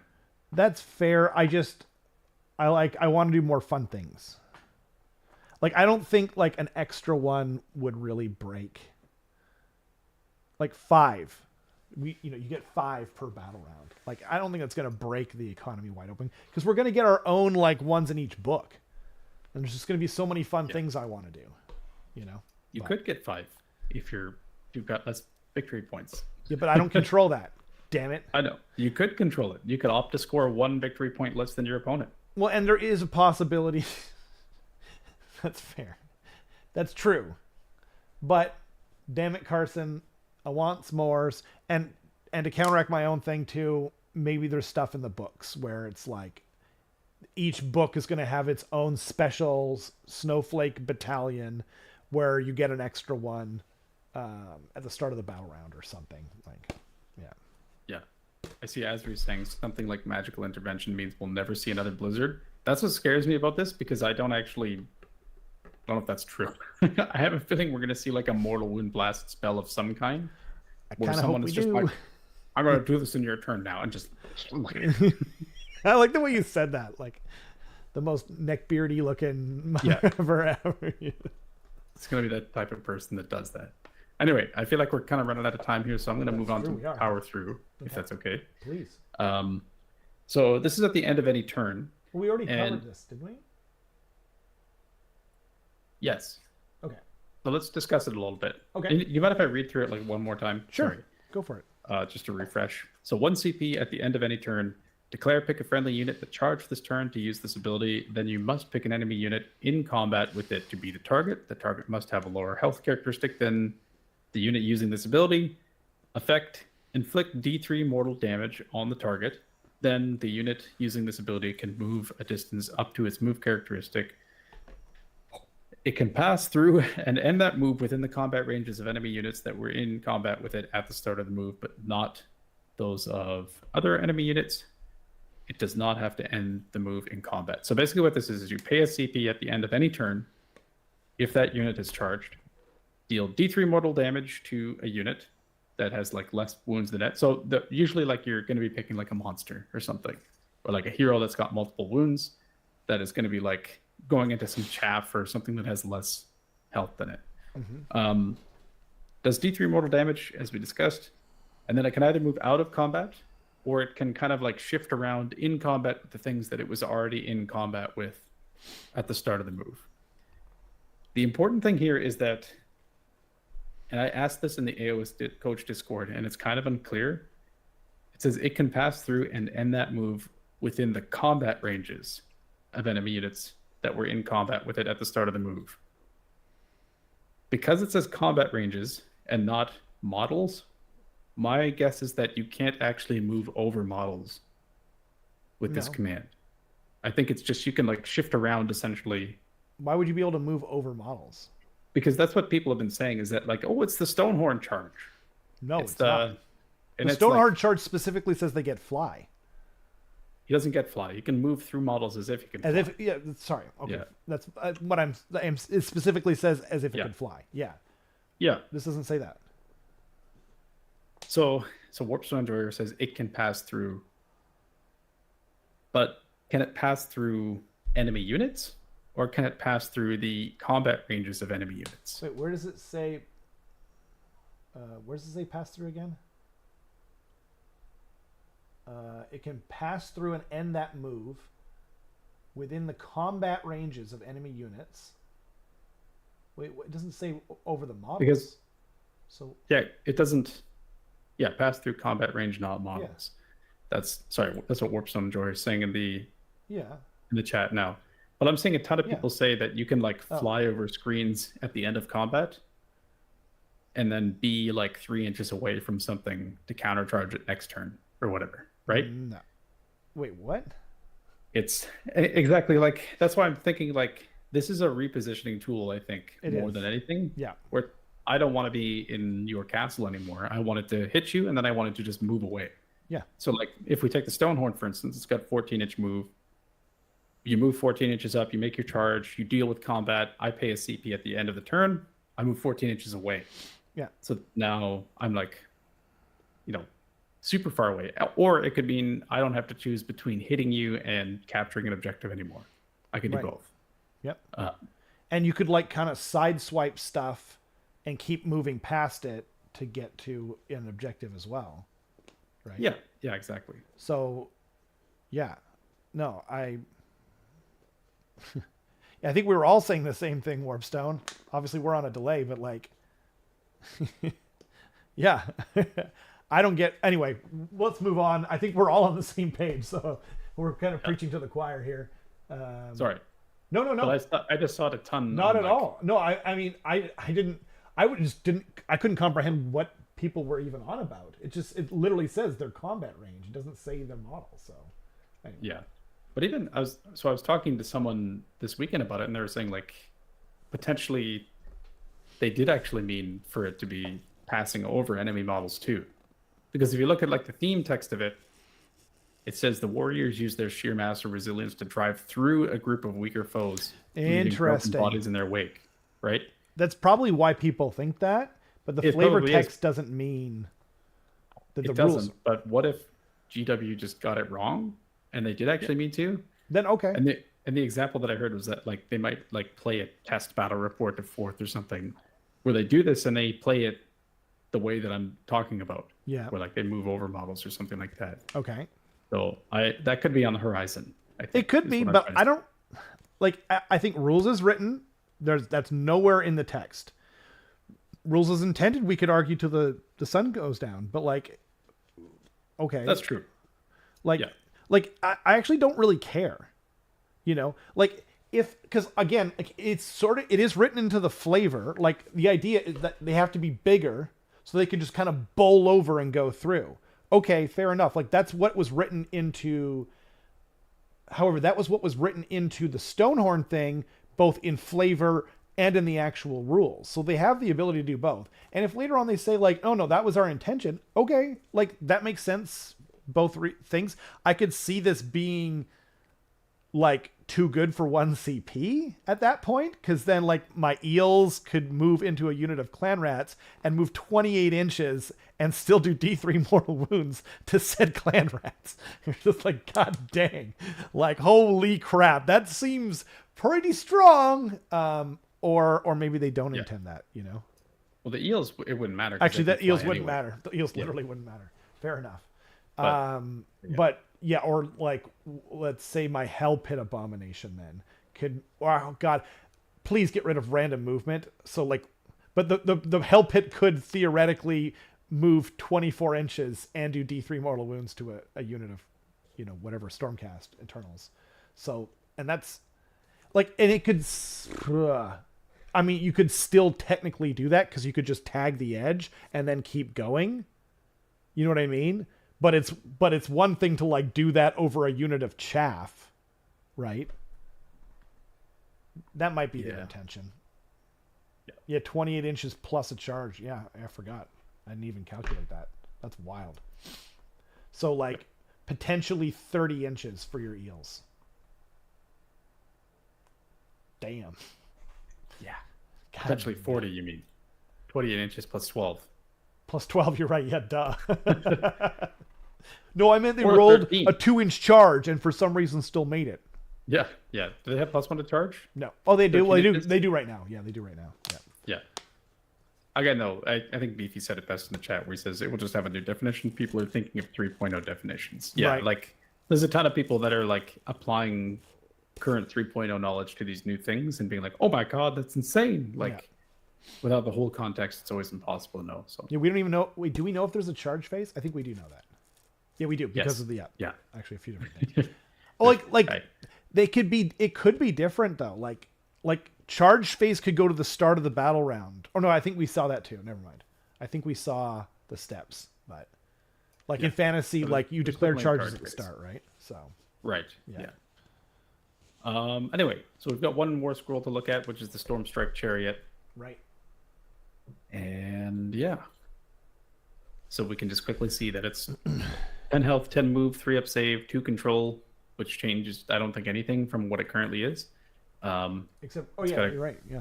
It's got a great storm bow, which is range 18, 2 attacks, 3s, rend 1, damage 1. And then it has an ability that says anti-infantry, which is +1 rend. So presumably if you have the infantry keyword, it's rend 2 instead of rend 1. And then if you crit, which I would imagine is rolling a 6 on a hit roll, you get 2 hits instead of 1. Yep. Then you have melee weapons, a Stormstrike Axe, a Tempestuous Spear, Griff Charger's Razor Beaks. I mean, you can see the profiles for yourself. They look pretty cool. Charge is +1 damage, which is kind of neat. That it's just an ability instead of like a full text of an ability on the War Scroll below. You can see that one of them says Companion. Yeah, so I'd imagine there's going to be things that like, do not apply this to the damage of your companions or something like that, or do not. And something important, I think they're getting rid of the idea of mounts. Companions will be one thing. Because before, some things applied to your companions that didn't apply to mounts and vice versa. It specifically said, So that's interesting, Yeah, very true. And it does say you do get to choose between the Tempestuous Spear and the Great Stormbow, which is kind of neat. So you're either choosing between 2 attacks, 3s, Ren 2, 1 damage in close combat, or 2 attacks, 3s, 1, Ren 1, 1 damage at 18-inch range, which I feel like, why would you not pick the range one? Because it has, well, I mean, you only, like, theoretically, you get to use, I know about the, the counter shooting ability, but you get to use the Tempestuous Spear potentially every turn. But no, I totally agree with you, because it has crit 2 hits, and it has extra rend against infantry, whereas that one only has 2 rend, but they're both rocking, I don't know. I think the bow every time. Yeah. Neat. But maybe we don't, maybe there's something we don't know. Yeah. It's also interesting that there are weapon options that, what is he saying? Release date is rumored for June 22nd. Oh, neat. It's interesting that there are weapon options, because I thought that was going to be just a thing of the past. Period. Yes, actually, so wait, sorry. What was that about June? So at the top of the War Scroll, it used to say July, I think. Yes. 2024, right. Which is like the release date for this War Scroll or something. Or maybe the index. Probably the index, right? Yeah. But why did it say that? I don't know. That almost feels intentional to me. Yeah. Which, like, and it's also like a weird thing to leak too, because it's not like we didn't know. Like, everyone knows at this point the rough schedule of when things are going to be coming out. So yeah, roughly. Anyway. Yeah. Anyway, the abilities that this War Scroll has is, number 1, in any charge phase, it's got Azir Unleashed. You declare, if this unit has charged this phase, pick one enemy unit within 1 inch of it to be the target. Roll a d3. On the 2+, inflict the amount of mortal damage to the target equal to the roll. So much better. No 2-up and then another d3. It's like, come on, man. Yeah, exactly. And it's nice that, like, the whole thing is a d3, so... Right. I saw some people are getting confused about... because you roll a d3, technically it would be a d6. And then is it d6 mortal wounds then? But no, it's just a d3. Like, you do 1, 2, or 3 mortal wounds, or you can't do 1 mortal wound. Right. You would have to be... We don't know that this is the way that they're... Because, like... I think that's it. I think... because that will be defined in the rules. Like, if it says to roll a d3, yeah. It must be, I think. And a 2+ on a d3 would be a 3+ on the d6. Right. Yeah. I feel like they're probably going to be selling dice that have... that would be cool. On 2 sides. That would be cool. I mean, I don't need it. None of us need it, but, like, it'd just be kind of cool. I don't know. Yeah. Celestial Blaze is a passive, so it just applies always. When this unit uses the power through command, inflict an additional d3 mortal damage on the attack or on the target and add d6 inches to the distance this unit can move as part of that ability. That's kind of neat. So you're doing 2d3 mortal damage on something that will almost definitely have less health than 10. Right. And you're then moving 10 plus d6 inches. Right. So, and aren't you doing, and then on a 2-up, on a d3, aren't you doing another 2 or 3 mortal wounds? That's in the charge phase. But this is, so power through is at the end of the turn. Oh, power through is I thought power through was at the end of the charge phase. No, end of the turn. End of the turn. Oh, so you could charge something. Done. Yeah. fight it and then still move? Yes. That's even better. Yeah. Potentially.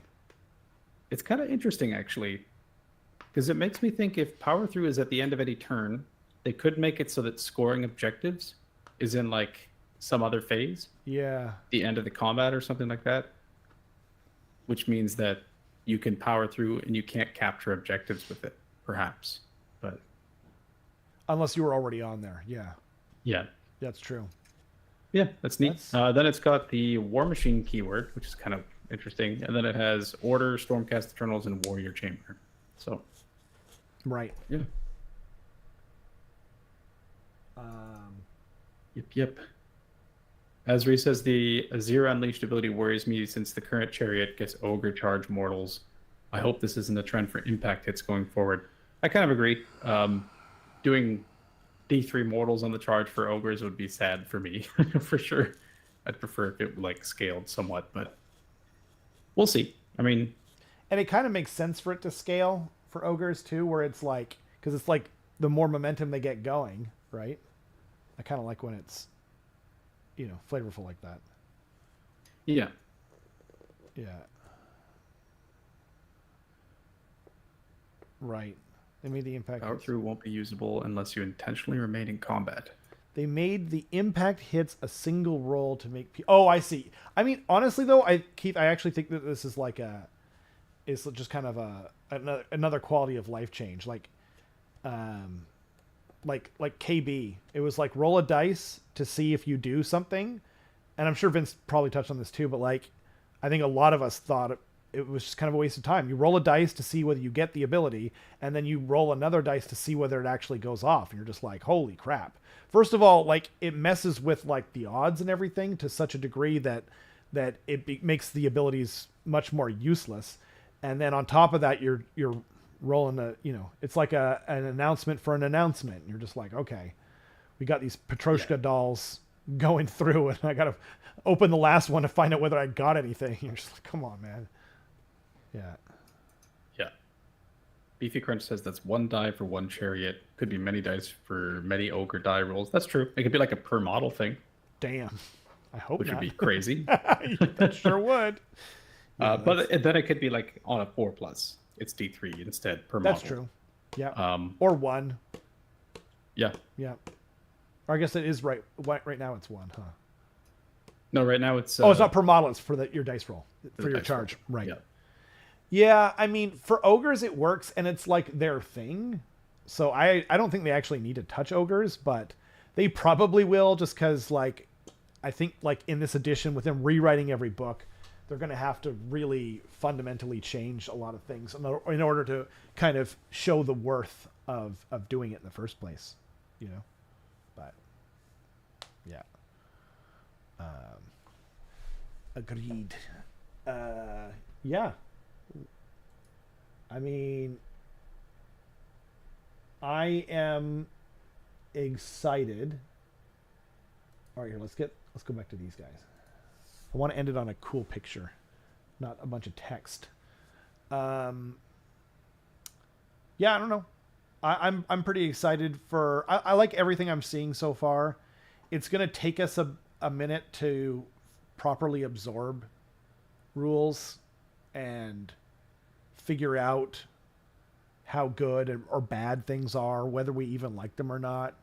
The meta's going to need to settle.